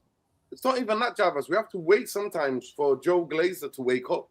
They are on vacation. We know Still that. sleeping. He's sleeping. Sitting in the yachts, drinking champagne and smoking cigars. He's giving money to Israel, so it is what it is, you know. So we can't do anything about it. You know, no justice. Our fan base is literally like they just don't give a shit if it's a Zionist club or whatever it is, man. It's just they don't care if someone's racist at all. Like, just it is what it is, man. So look, I'm gonna shoot bounce people. My final words. It's Yeah. my final words. My final big up, words. Ben. Yeah, big up the panel, man. Everyone Ben. just needs to relax and chill, man. It's a long summer. You know, not everything needs to be like reactionary. You know, we're gonna any of us have a plan. You know, we're gonna buy all these players coming in. Let's wait and see, man. You know, that's as everyone else says. Let's wait and see because I'm fucking looking. Well, listen, I've been these waiting and next- seeing for 14 years, Ben. I And I've still not seen shit. I'm only messing. I know you are. I know you are. You're playing. You're playing this game. I'm Wait and see. Come on, let's calm Wait down. and see. But honestly, man, yeah, big up the chat, man, as always, bro. Big Free up, big up. Palestine. I'm glad once again, Nerd, you enjoyed your time in Derry. Oh yeah, I had an amazing time. And yeah, like as I said, I'm still gonna be. You know, I feel like I'm being well, maybe 75% of the panel. I don't know about maybe a wee bit Lawani still, but I think when it comes to Jarvis, me, and Nerd, and some of you in the chat, I think we're just all we're all lonely soldiers fighting a difficult battle, should we say? Because you know these people are just gonna be. I mean, Nice literally relegation form. What's gonna be the future for Man United under Ineos? We don't know, and I'm not looking forward for the next 3 months, man. I really am not. I worry about Carrick too. You know, I do feel sorry. Yeah, I for won't Carrick. be taking an eye on him. I won't No, be blaming Carrick. yeah. I will only judge Carrick on his in-game management. What he Yeah. does in his in-game management. 100%. Same here. But But big up. even Carrick is a big proof that you know, that explains our strategy. You know, we didn't want to pay the money for a For a manager. manager like Absolutely. De Serbi, for example. We always took the Yeah. easy path, the cheapest path. cheaper option. Just one more Yeah. word as well. I want to big up Spurs. I want to big up Arsenal once again, man. Yes, people are going to say, why are you bringing up these teams? It's because they took action and demanded justice. Because when Daniel Levy didn't leave because Got pushed out. he got pushed out by the fan base. Arsenal sporting director didn't leave because you know Arsenal were in the shit. No, because the fans took action. All I want is just this fan base to take action because people are going to say it's a lost battle. No, it's going to be a battle we could definitely win, man. It's just we haven't tried, and that's it. But yeah, big up, man. Free Palestine. Big up, free big everyone up, big up, that's oppressed. Big up, man. Big Big up, up, Nerd, bro. Big up the one. Big up Jarvis. Big up, man. Big up. Jarvis, I did agree with you on what you say. I'm cool with what you say about when the inflation hits, it's okay for Berada to request for the increase in the transfer budget. But I'm pretty also sure that Berada, Wilcox, Vivel, and Carrick, being the football guys or responsible for the football operation, they must be doing their job with a certain level of pride, right? So if I request for an increase in the budget and I've been told that that increase is granted, that request is accepted, that means I don't want anybody to come and tell me how much I can spend on a player or who I can spend that money on, because this is my expertise. This is why you hire me for. You cannot just suddenly come and start putting your hands in my business. You have to let me do my job to a certain extent. That's why I'm thinking that eventually we will see what Berada, Wilcox, and Vivel are made of. Yeah. Obviously, but you know, as I said, the strategy is to get players in who are fully committed and are willing to take what we are offering them. And we are doing it for a reason, and that's because we want to keep the wage budget down. We basically think we're Barcelona. We think Yeah. we can bully players. Well, Players beg to go in a to way we can Barcelona. already. In a way we can. You know, last summer transfer window is sort of proof, if you know what I'm meaning. I'm not saying they did right and Ineos are doing right, but again, and Cunha and Bemo are United fans, Jarvis. So we're only Yes. signing United fans. well, all players who are committed to come to the club and Was Roy work Keane under. committed, Jarvis? Was Roy Keane committed? Was Wayne Well, Rooney committed? When he was playing with Historically, you know, you Newcastle? can mention players like that, but you can also mention a lot of mercenaries, Alexis But Sanchez, but and that all goes of them to every football coming club. in for But that's the just only money. And that you know, does- it always felt that we had But the that group doesn't of apply to mercenaries. only Manchester United, Jarvis, because we follow Manchester United. We think that only applies to Manchester United. It applies to every football team. Every Yes, football yes. team has had mercenaries who come to their football club. But we think we're the only victims of that. No, Well, but it's again, you know, about having signing players it's about just having for a clear the strategy. money, it's Jarvis. never been gone well for us. You know, talking about Jadon Sancho, for example, and other players coming in on Yeah. super high wages and not Jarvis, do you not performing. think that Man City had that? You know what Man City do, Jarvis? They move them on, pay them out their contract, Yes. move them on quickly. Get the Yeah. they pay money to get them out quickly. So Pep Guardiola, or all the time that he was there, do you think every signing, every player, those No. directors of football? No. But you know what? You know why we didn't hear about it? Because they sign other players and slowly in the dark get them out. That's what clubs do. They move them. They move them on quickly. So at the end of the day, for me, I look at this, I think, what is the strategy of the football team? The strategy of the football club. The football club is to make Manchester United profitable again, not because of anything. Because if we were run like a football club, we would operate like a football club. The first thing would be clear, Jarvis, to give us a power in the transfer market is to clear the debt. But they don't want to do that. 20 years on, we're still there. It's more And now debt. it's more debt. It's more debt. And the stadium is going to be more debt, by the way, as well. People think that they're going to find this money magically. There's a money magic that's going to start raining in Manchester. It rains a lot. It's going to rain billions to build a new stadium. And you know what, Jarvis? I'm going to do a show. It is way from where Old Trafford is. It's in the same kind of look, but it's way where the State Conference Stadium is, because they can't buy the land on that side. And I said so at the time. I said Freightliners, very they won't bulge. Yeah. So they bought land on the other part near the roundabout. And I'm like, well, how are they going to cut that road? Are they going to cut that road? How are they going to do it? You know, you said the stadium is going to be more depth, right? So if you put yourself at the spot of Mr. Jim Ratcliffe, we know he's a cheap owner. That's okay now. So regardless of how he get the money to finance that stadium, whether the money is coming from the taxpayers or the money is coming from some of the investors that he was able to gather, one thing for sure is he's going to have to get that money back or achieve profitability somehow. But he'll be a fool to think that he can achieve that profitability by just squeezing the money out of the team. Eventually, he knows that he's going to have to perform we're going to have to give a better product in terms of performing on the pitch and building a dynasty for him to maybe recoup that money back. So I think maybe he have a plan in place to hold people accountable. So is the plan going to benefit you as a fan, Luwani? That's the question you want to ask yourself. Yeah, that's not even the question. Is the plan going to benefit him? He doesn't have any choice. Millionaires want to make money, right? Yeah. And if they don't know how to make that money, at least I'm just telling they you, know how to appoint the right people to help them make that money. Because let's not forget it, right? What we are investing in the thing is our heart and our allegiance to Manchester United. He is investing his money. So he will be the bigger loser at the end of the day if he don't succeed. Yeah. The thing about it, the big thing that what we have to understand about the vultures, like Jamie Wayne just said, they're like 19 to 20 billion pounds in debt. Ineos are in debt. One of their business, I think, aluminium business was failing. Taxpayer money, my tax money, had to bail them out. The government didn't even ask me if I wanted to do that. They just go and do it. I think this is a really fascinating. Big up, Man United. De Zerbi asked for Spurs to make signings before the preseason start. The idea that he wants them to drill them to play attractive football. He wants Spurs to be ready next season. United ain't serious. It's a fact. It's a fact.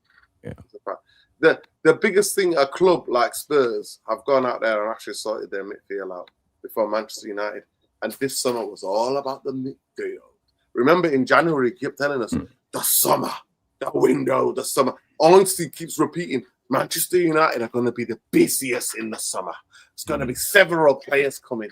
Okay, there's several midfielders. It's a lot. Like I said, the window's still not closed. Window is what it is, but Michael Carrick will have to start the preseason with the kids and a couple other people like Dogu and stuff like that. So yeah. But what we do know now, Nuruddin, is more teams are getting eliminated from the World Cup, so more players are getting available for negotiations. So I feel right now, as the week goes, I think we will be linked to a lot of players. We've seen now recently the links with Emensha, the guy who plays for Dortmund, the German guy. They are eliminated. There have been reports. They 100 million, Jarvis. Dortmund 100 million. I don't want to pay I'm just making it as an example. Suddenly players coming out of the blue being linked to Man United, and I think we will see more and more and more of that in the coming weeks as soon as teams are eliminated. The question is, do you think he's a quality enough? Like if they went for Sanderberger and Scott, do you think Scott's worth 70 to 80 million? That's what I'm going to ask you in the chat. No. Well, I've seen a couple of compilations. I'm not an expert. I've gone through stats. I think it's very raw. It's very wild in the way he plays football. I said he reminds me a little bit about the wildness you see from Gabriel or from Rudiger. He throws himself into tackles but yeah, he might be. But I think there are better options out there. And 100 million, no. It's not worth that type of money, and I don't like us signing players from the Bundesliga. And Mencha. No. For me, I don't want to sign anybody from the Bundesliga. I'm talking about Alex Scott, Jarvis. Alex Scott. Oh, yeah. Would you be willing to pay 75, 80 million for him? Injury record, system player. It's a big risk. That's what I really hope that we have done. Yeah. Too many question marks for me. But as I said, there are others out there. I would rather go for Mamadou Sangare or even Manu Kone. You've seen them both playing for France, doing brilliantly. And Sander Berge is also an option I've seen in the World Cup. But he's like a steady Eddie. He's not a flashy player. He would keep the balance, though. But that's what I'm saying. He's one of the players unnoticed, but keeps the ball ticking. Big up V33 says Tchouamemi, Cornet, Namacha, Sangara. Any two will get the tank unit. Hope we get two. Tonali, Fernanders, Anderson will be stale. Yeah, he wants to build a strong spine. You get a tank unit. Yeah. But I don't just want tank unit. I want tank unit who can play football. I want people who can play football. I want people who can look after the ball, can pass the ball, can take the steam out of the ball, who have got intelligence. I just don't want people who are just going run. No, I don't want that. We had Fred and McTominay who were doing that. And look what they did. Look how they set us back. And who was the manager? Ole. And who was his assistant? And we played through two players, Bruno and who's on his way back, Rashford. Yeah. I can see the future. I can see clearly now. I think that things are setting up perfectly for us to sign Alex Scott as a shrewd signing. Of course, I will not go and spend 85 million plus. Well, that's what the price they've set. The market is that now, because Elliot Anderson's gone for 115 plus maybe another 15 add-ons or whatever, 14 million add-ons. Then Mateus Fernandez is going 80. To me, that's the biggest shot that Spurs were willing to pay that money. Honestly, I'm still gobsmacked. For a kid that's played, don't get it twisted. I think De Zerbi, given a chance, will make him a better player, will develop him. That's one big thing. And I think that's one of the reasons why he's gone there and why he got persuaded. Because apparently he rang him and he said to him, look, I'm going to develop. This is what you're lacking in your game. He specifically told him, I know what you need in your game. If you want that, to be that player, Well, and in terms of the agent, Mendes, so the next destination is for him to go from Spurs to where? Real Madrid in 3 years' time or in 2 years' time. And You know who's what? Tchouameni's agent, and who's leaking out all the links to Tchouameni all the time, Camavinga all the time? Yeah, who's playing us? And that's why I'm a Yeah. believer you shouldn't go into bed with agents. I really think No. that. I think you should just do the deals with them. But go ahead, Luani. No, I say, you know what? The only reason I will not overpay for the position these days is because I think the game is more geared tactically now, and then set up for managers to overtake everything. But If I you're- think midfield is next coming season- back. I think playing through the midfield is coming back. I really think Well- that. I think well, next midfielders are season- becoming important again, Luani. Yeah, you see, next season there's so many competitive managers in the Premier League next season.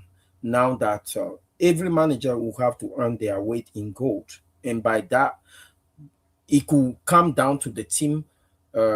We say the games always win in the midfield. The game is also won on the touchline, so it could come down to the manager that can create the best midfield balance out of and that have the best squad, actually, not necessarily the best star player, but the best squad overall.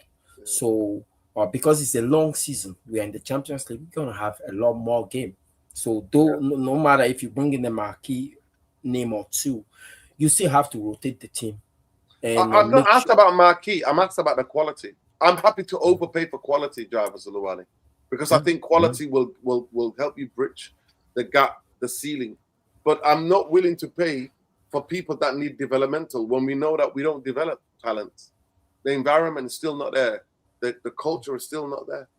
So, but how much quality do you need to build a squad? Not a starting 11, a squad.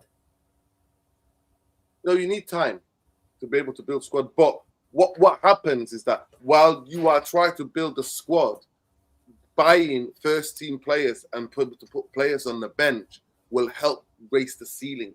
It's to me, it's about how can we raise the ceiling, get the floor into the ceiling. That's why you bring in starters. You bring in starters, and the starters you already have drops down to exactly.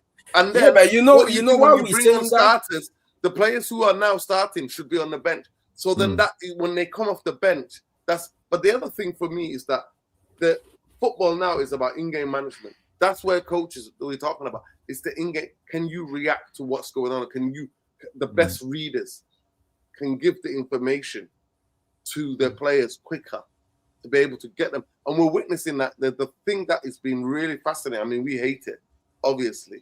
But if you see the correlation between the drink breaks, me being in the American advert, and the correlation of the tactics of games changing in 3 minutes, coaches are having an effect. Right? And players who are coming on in this competition are scoring goals.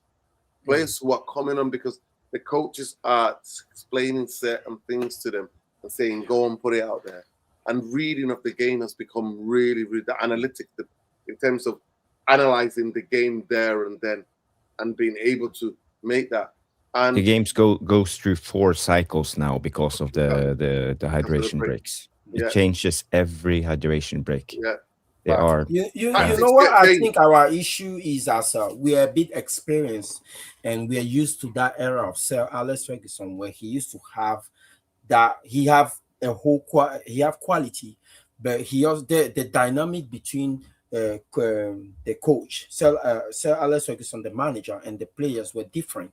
There's a lot more weight. The manager carry a lot more weight than the players back then, so he can justify having some people on the bench and they cannot complain. But today, in today's market, where you have these players who are as big as the coaches, because you watch Mbappe come out yesterday and Deschamps was like this.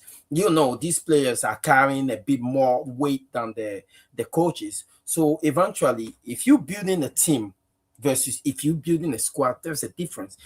In the starting 11 can be full of quality. Everybody start. Nobody is mad. So there's no dynamic being compromised. But from the moment you start having quality on the bench, now you're talking about people with big egos getting mad because everybody believe in their own right. They have to start. That might offset the dynamic of the team. So it's something that have to be taken into consideration when we're building. Yeah, 100%, 100%. Yeah, it's going to be very interesting to see what players we go for. But one thing is for sure: the Elliot Anderson, now Tonali, and Mateus Fernandez. Any of them, the whole of the midfielders have got expensive all of a sudden. The price, that's what happens, is copycat. And soon as Mateus Fernandez apparently agree with Spurs, Bournemouth are saying Alex Scott's worth 80 million. Yeah. And there's serious question marks about him. Like you said, system player and injury. The injury prone. But to me, we need ball players. To me, I'm sick of having players handle the ball. We've got one. We need some people who are defensively robust as well. We've got legs and energy to be able to play for 90 minutes. Wharton. Do you rate Wharton, Jarvis? I rate Wharton, yeah. But as I said, I'm not even sure what Carrick is going to do next season because he needs to up his level. But I'm not sure if he's going to do that. I think we still will try to sit in the 4-4-2, compact, mid-block, low block, try to counter out teams. And as you said, you talked about quality and look at the quality of the players we have on the pitch. Like our best quality, our best asset is Bruno Fernandez. And what's his strongest side of the game? It's transition. So we will still play through Bruno. We will still be a transitional team. And nothing will change this next season. Sorry, Jarvis. Yeah, but I'm trying to hold myself. I'm almost in hell now. Well, but that's just the state we are in at the moment. That fucking hurts, Jarvis. That is so cutting. Sorry to burst your bubble, or I had no intention of doing that, but this is how I see it. Our balloon. Just press the balloon. I believe the best quality we have is Kobe Mino. If anything, right, he proved to us that exercising that job of double pivot to a competent extent, even though he's not a double pivot, he literally revolutionized our team. So my priority signing, if any, will be Adam Wharton, because at least he's actually a first phase. That's his expertise. That's what I would do. Yeah. For me, I think Kobe Mainu, he balances Bruno's strengths and weaknesses. Bruno losing the ball, Bruno always trying to rush things, Bruno trying to play the transition. Kobe Mainu is more balanced, is more composed, he takes down the tempo, he dictates the tempo. So again, as you said, Kobe Mainu is an asset. But again, I think we need someone who can come in and hide some of Kobe's weaknesses, because he's not a perfect footballer, but we need someone who can come in and give him some relief, in certain 100%. situations.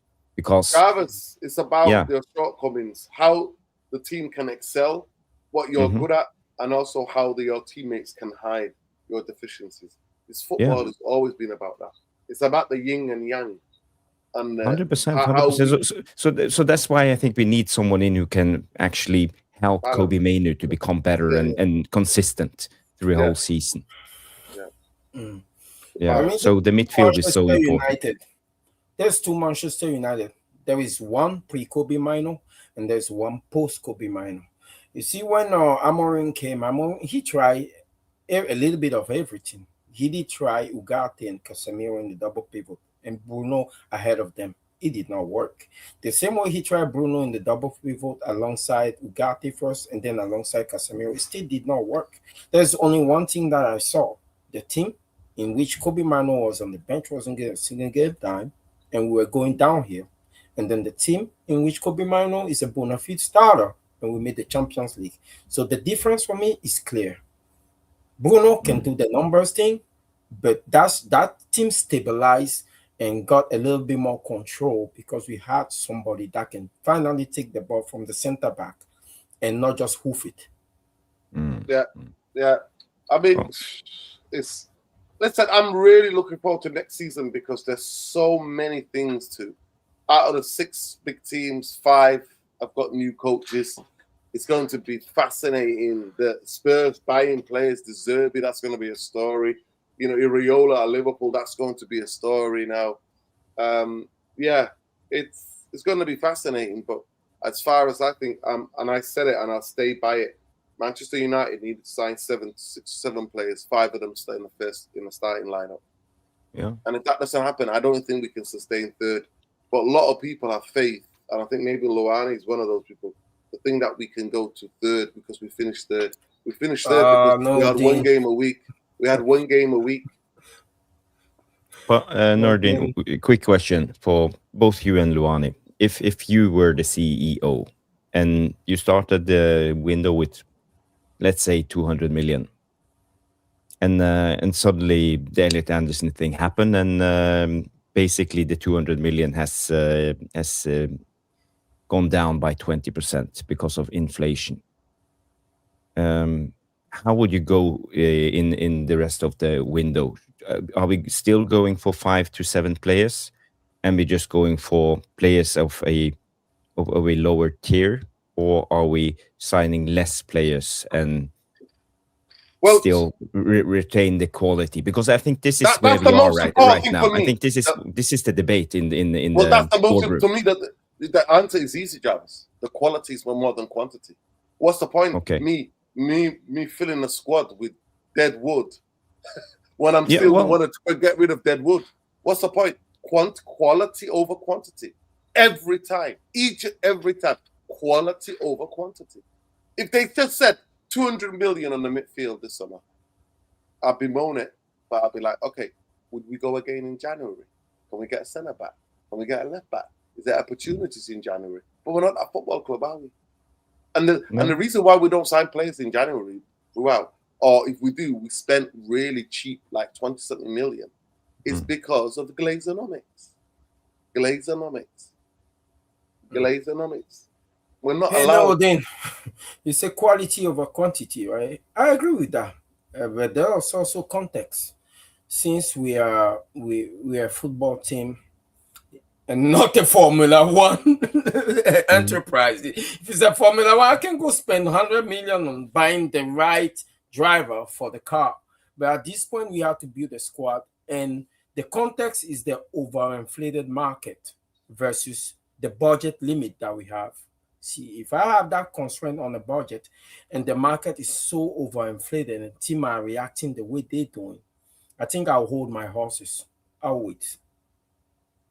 Okay. Yeah. It's answer your own question, Jarvis. Yeah, answer your own question, Jarvis. No, and I don't have the answer. I'm a little bit torn because I feel there are bargains out there. We can do good deals by paying a little bit less.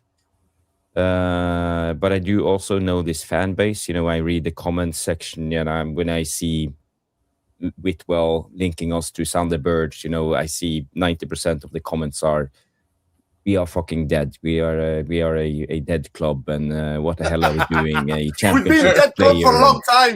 Breaking news, we're a dead club for a long time. Yeah, but I know the fan base. We expect more. We expect, and a lot of us expect big name signings, and we want players that's good on EA Sports and FIFA, PlayStation, and have high ratings, and because that's the Man United level. There are players that you don't even know what they do, but they make your team tick. And Sander is one of those people. Jarvis, if I hear tomorrow that Carrick want to sign Thunderbird, I'll respect him more, and I'll think more that he has a plan, rather than if I heard that he want to sign Tchouameni, because there are certain coaches that have a plan. There are other coaches that like to hide behind names, right? Facts. So, well, first of all, Carrick is not a manager. He's the first team coach. First team coach. And by the way, Luani, breaking news: Carrick's not signing players. The guy who signs Manchester United players is Jason Wilcox, and Jason Wilcox, like Jarvis said, has to go up the chain of command. To go up. We have to wait for little Joey Glazer and Jim Radcliffe to both wake up. One's in Monaco, one's in the US, one's in Miami. Sign the check. They have to shine it. So both have to talk to each other and then speak to Barada. And then there you go. That's how it But works. guess what? What did we criticize Woodward and others for? They hide behind Pogba. They hide behind Cavani, and then they hide behind Ronaldo. But guess what? You can hide forever. I said nobody put a gun to their head though, and I say the same. I say the same with Barada and Wilcox. Nobody's putting a gun to your head. Get out of the way. Get the F out of the way. The big thing for me is what journalist is going to ask the club about the debt. They said that last time. I think somebody off the record asked Jim the he said, debt is good in business. That allows you to have options. No, it was somebody else. Okay. Yeah. Some other journalists. And apparently he said that the whole world of business is run on debt. That's not a problem. That's not a problem. It is in football, for a football club. Because we would have extra 80 to 90 million a season to spend on players if the debt didn't exist. Nuruddin, you said that I lost, I have faith. I just wanted to tell you that I don't have faith. I just lost hope. So you have faith, man. Yeah, when you lost hope, are you from Jovi FC? You're more like a zombie. So I'm just walking like a zombie right now. Okay. Halfway there. Whoa. We're gonna make it, I swear. You know what I mean? Big up, just waffling coming in with the super chat, Nuruddin. Yeah, let me just check. Big up waffling. Not seen him in a while. Big up waffling. Says, do you think Ineos has a master plan for this window? I don't mind overpaying for Fernanders or Tonali, but we're letting rivals set market prices. Yeah, because we haven't got no negotiation skills. Because we've decided if we're going to go to club, because Mateus Cunha and Mbeumo both, and Maya Manchester United, both us kids watch Manchester United, both thought, you know what, one day is a dream to play for that football club. And we think every footballer is that. No.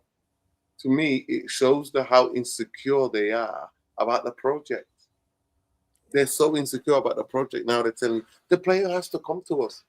And Manchester United, it was not the only football club where mercenary footballers exist. But one thing you would say about mercenary footballers, if the football structure and the culture of that football club is tight, that will never be tolerated. But at Manchester United, it was tolerated because of the Glazers. Everybody was getting paid. And that's where we're at. That's where we're at, people. No, Dean, we went from signing mercenary to signing players who want to be here. That's a progress, right? Yes, but how often? Listen, two players want to be here because their dream as a child, they're in love with the other Manchester United, not this current Manchester United. They're in love with history. They love a Wikipedia page. They love going down the Wikipedia. And them are going, ooh, Manchester United. Oh, I remember those games. Him and Cunha walking around going, yeah, do you remember Old Trafford? Remember that goal, that treble season, that time, 3 Champions League finals in 4 years or 5 years, whatever it was. Remember those great semi-final games.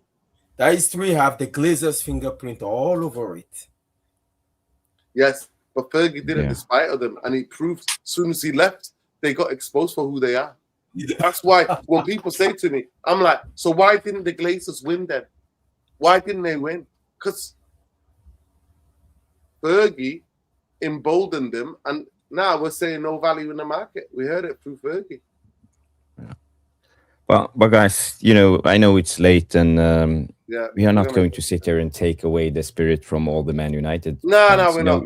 Because we are just speaking what we believe is to be the truth. But if by a wild chance Man United succeed, it will be because our scouting and our recruitment, our data analytics, our player identification team, with Vivell and this guy, what's his name? Sansoni is the guy who sits behind the computers and analyze and read stats all day and recommend players, if they are exceptional and better than Manchester City's, Liverpool's, Chelsea's, PSG's, and all the other clubs that we are competing with, if they are exceptional, we might succeed.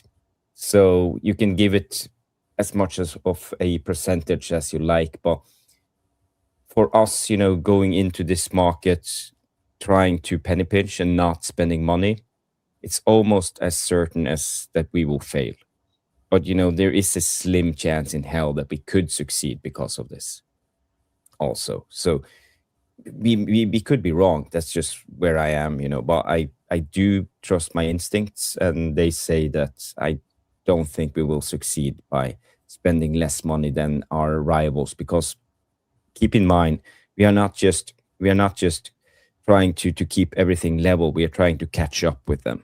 And I think that's the hardest thing, because they have already better players and better squads. Facts. Yeah. And they're building on more, so we're losing out more. We're losing out more. And to me, that's what I'm trying to explain to the fan base. It's not being negative. Is that they would rather have Champions League money in the next 5 to 7 years than to want to ask to get closer to the league leaders and the league. But again, this was just waffling, asking for the master plan. I think the master plan is just trusting the process and trusting Sansoni and trusting Vivell and, trusting the plan they have, and stick with the plan. But my problem's not with Vivell, because he's the only one who knows about football, really, out of all of them. He's the only one who's got a bit of a track record in terms of scouting and talents that he's scouted. A quick question my for problem, you, Jarvis. Right? My problem is, Jarvis, is the person in Monaco and the person in Miami. Yeah, we have 100%. to wait to wake up and to get the decision, and then the debt that's hanging over the football club while they try to get a new stadium being built. The spin, and also the big thing, the biggest problem with this football club is the spin. That, to me, I will never stand for it, and that's why we started the channel. Because I'm not having people like. Remember the spin last summer before the big protest? Before the big protest, suddenly we were linked to Baleba and Donnarumma, and it all went away. The protest was cancelled. All the fans were hunky-dory because of a rumor. This is how easily we are spinned and played. Yeah. And that's question for you and Jarvis, right? If he was Iraola or even De Zerbi right now, that is at the helm of United, would that change your perception in the project instead of Carrick? Say again. Did you ask if he was Iraola or De Zerbi, who was Manchester United manager right now, who was appointed permanently instead of Carrick, would that change your perception, your belief in the project? In terms of, for me personally, it would have, because I'm not expecting. It's about what your expectation is, Luane. So if the expectation is, my expectations are that Manchester United were never going to compete for the Champions League or a league title. But with those two coaches, I know that I would go to Old Trafford next season, and I would see good football. I would see Manchester United play decent way of playing a football. That's the only thing. And that's why my expectations is just like, I know, because we've not done it in 14 years. The environment and the culture has to all look the one way. It could not be about money, not about making the club profit. It's about winning.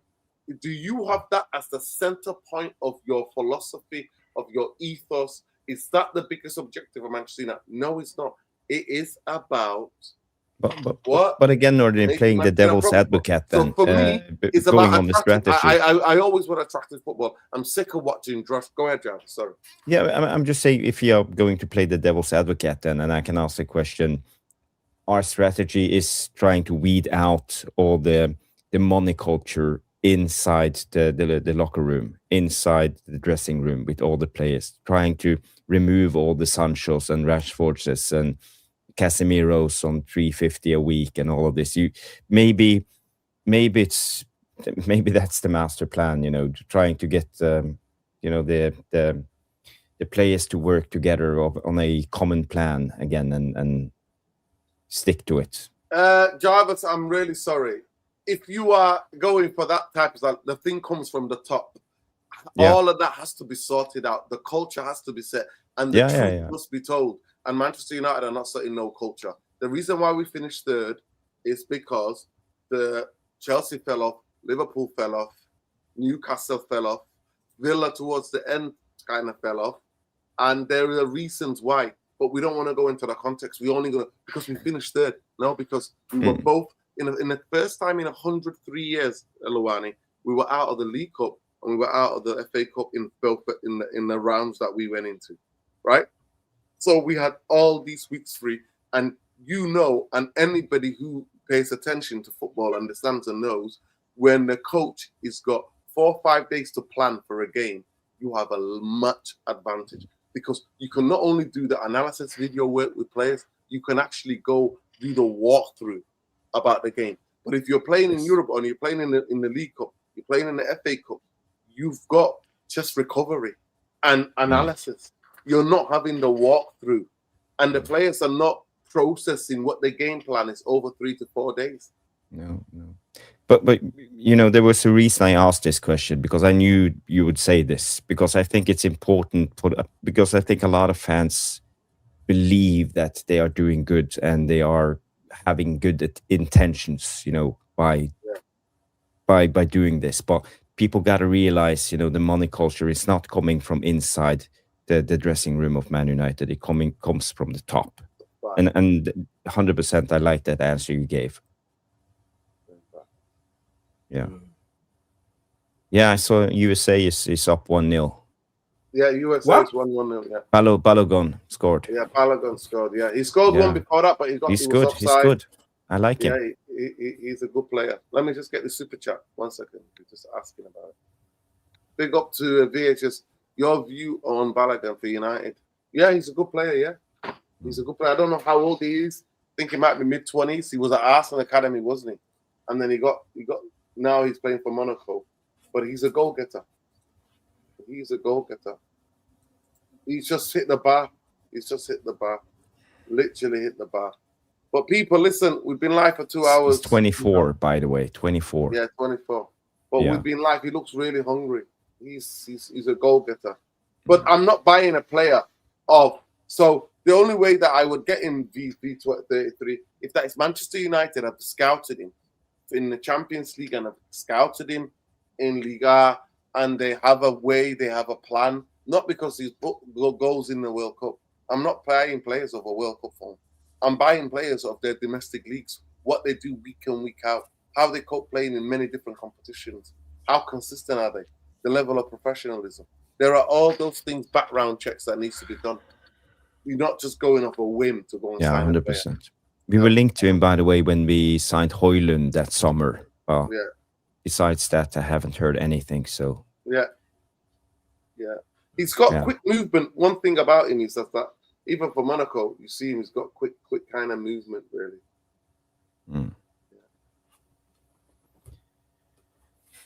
Yeah. But it's a good question. It's crazy. Yeah, big up. Listen, I just want to say big up to everybody who super chatted tonight. Obviously, it's V. It's just waffling. It is S. Did we get this? Yeah. It's V again. And V again as well. Big up to everybody. Big up to Luani. Big up to Jarvis. Big up to everybody who's come in and commented. It's a shame that we didn't even make it. I don't think we even made it to 150. I don't think we got 150 likes. And our target really was 200 likes. I don't know why people are not liking the video. Is it because we're shadow banned? Is that being stopped? But yeah, we've been live for 2 hours, people. We were not live for 2 days, and we came back to this thing. But for those people, just to summarize, for those people who think Manchester United are not a top table anymore, that's by design. It's not by accident. It's the incompetence and the mismanagement of this football club from the owners. I mean, I saw something on an X yesterday where somebody said, Manchester United are now complaining. They're saying that the money for when Fernanders was overpriced. Glazers can never say that. Manchester United, when they supposedly put it on the market, it's overpriced. Why didn't they accept the market value for the club? Why didn't they accept the market value? They didn't accept the market value because of that reason. And that's why I can never have a go. I think West Ham are smoking crack. But you know what? That crack is fucking good because that crack got them 85 million. and Newcastle wanted 100 million. And now they're getting it. But no one has mentioned that they sold before the end of the financial year. Of course. And they stated 100 times that they weren't in a financial need to do so, but so they did it. Nevertheless, they did. So take from it what you like. There's a lot of spin out there from all sides. Yeah. Big up to Jamie Wayne. Yeah, it's going to be England have to play one of the best games in their lives to play at that altitude. Mexico. What people don't know, Jamie Wayne, is that that stadium is a high altitude in Mexico. Aztecas, yeah. Aztecas is high altitude. And I think the Mexicans, and by the way, can I just pay a lot of love to the people who lost their lives in the Venezuelan earthquake and sending love to the families and the loved ones who've lost their lives. And the 3 Mexican fans who lost their lives last night through crushing. I don't know if you guys heard it. There was a massive streets, like they were rammed. And there were a lot of people watching the game and people celebrating in Mexico. And I think 3 people have died. May they rest in eternal peace and our thoughts with their families. And anybody who's died around the world, man, you see what's going on with the report that came from the UN, that the state that's not real is specifically targeting Palestinian children with SA, with gate, with all sorts of abuse, systemically targeting them. It's not that they are unaliving just 1 or 2 kids. They're systemically doing it. And they're shooting them at different parts of their body, using them for target practice. That report came out before that as well. So, yeah, Lebanon, our hearts are with the Lebanese people who are getting genocided as we speak. They're losing a lot. They're using weapons that have not been seen. They're using bombs that have been dropped. The equivalent to like the bombs that were dropped on Hiroshima and Nagasaki in Second World War. So this is what we see. But because of the PDF files, that state can do what they want and get away with what they want. But I just want to big up Jarvis and big up Luani. Jarvis, you're going to be live tomorrow. What time? Let the people know. Yeah, I don't know when the games are on, but we will go on between the first and second game. If it's 9 tell you PM now, or 10 p.m. I can tell you now. Thursday, 8 o'clock, Austria and Spain. That's the only game tomorrow. Okay. So if there's no extra time, we will be live around 10 p.m. then. Yeah. 10 UK time. So make sure you check him out tomorrow night. Big up to Luani. Big up, Luani. I'm gonna go watch the game. Yeah, enjoy the game, bro. Love and light, halftime. My son is waiting for me to come sing the Star Spangled Banner. No, stop that crap. Stop that shit. That's BS. I'd rather be and sing some bullshit. Oh my God. Yeah, we'll see on Sunday night Norway up against Brazil and Winnie Junior and Casemiro and all of them. But Casemiro might be out. Casemiro might be injured. Well, I hope he plays. I hope he plays. Paqueta's definitely out. I hope he plays. We are a counter-attacking team. And Brazil attacks with 7 guys, Casemiro in the middle and 2 centre-backs. One of them is Gabriel. So I want Casemiro to play because I know he has no legs. I've been analyzing that guy for so many years. So for us just to run at him, that will be perfect. I really hope he plays. I think that's one of our biggest chances. No offense to Casemiro, but I think we have something we can exploit. Facts. 100%. Yeah. You can exploit this Brazil Yeah. team. But Big up. But it's Brazil, and they have such in the individual quality when it comes to Vinny Jr. and Cunha and all of them. So I don't expect Norway to win, but we have a chance. We have a chance, and if we win, we will come up against the winner of Mexico, England in the quarterfinals. yeah. So Listen, please smash the like on your way out. It costs you absolutely nothing. yes, please. Free Congo, free Lebanon, free Palestine, free Iran, free Iraq, free everywhere where the colonizers are trying to oppress. Love and light, people. Big up to you. Free Haiti as well. Free the world from fascism, imperialism, and the war machine.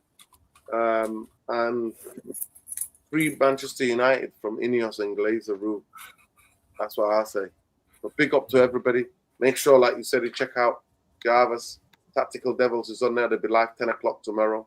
I'll be tuning in. United Trucker there. Manuel Lawani 1979 on X, if you like his football takes. And make sure you check Ben out at Elmo39 on X, Elmo20 on Twitch and TikTok. If you're a gamer, he's a gamer, so make sure that you go and check it out. I just want to see a good game. I just want the best team to win now. I was absolutely heartbroken and disappointed that what happened to Senegal. I think Ivory Coast give it their all. I think they had no regrets. Norway was just better quality with Haaland, and that's no shame. Haaland is phenomenal. He's a one-off. And Kane today, same against Congo. He's just a unique striker, and he won the game for England. So no shame. But Senegal should be fucking ashamed of themselves. It's not only Senegal, it's all the African team. I think we have a problem in here. We don't need a coach. We need a psychiatrist. 2-0 up. 2-0 up. Ooh. With 10 minutes to go. Bullshit. Yeah. It is what it is. But yeah, we'll be live. I don't know about tomorrow, but we'll see. Maybe if anything drops in the afternoon, I might go live. But yeah, send in love. Take care, people. Big up, guys. Take care. Yeah.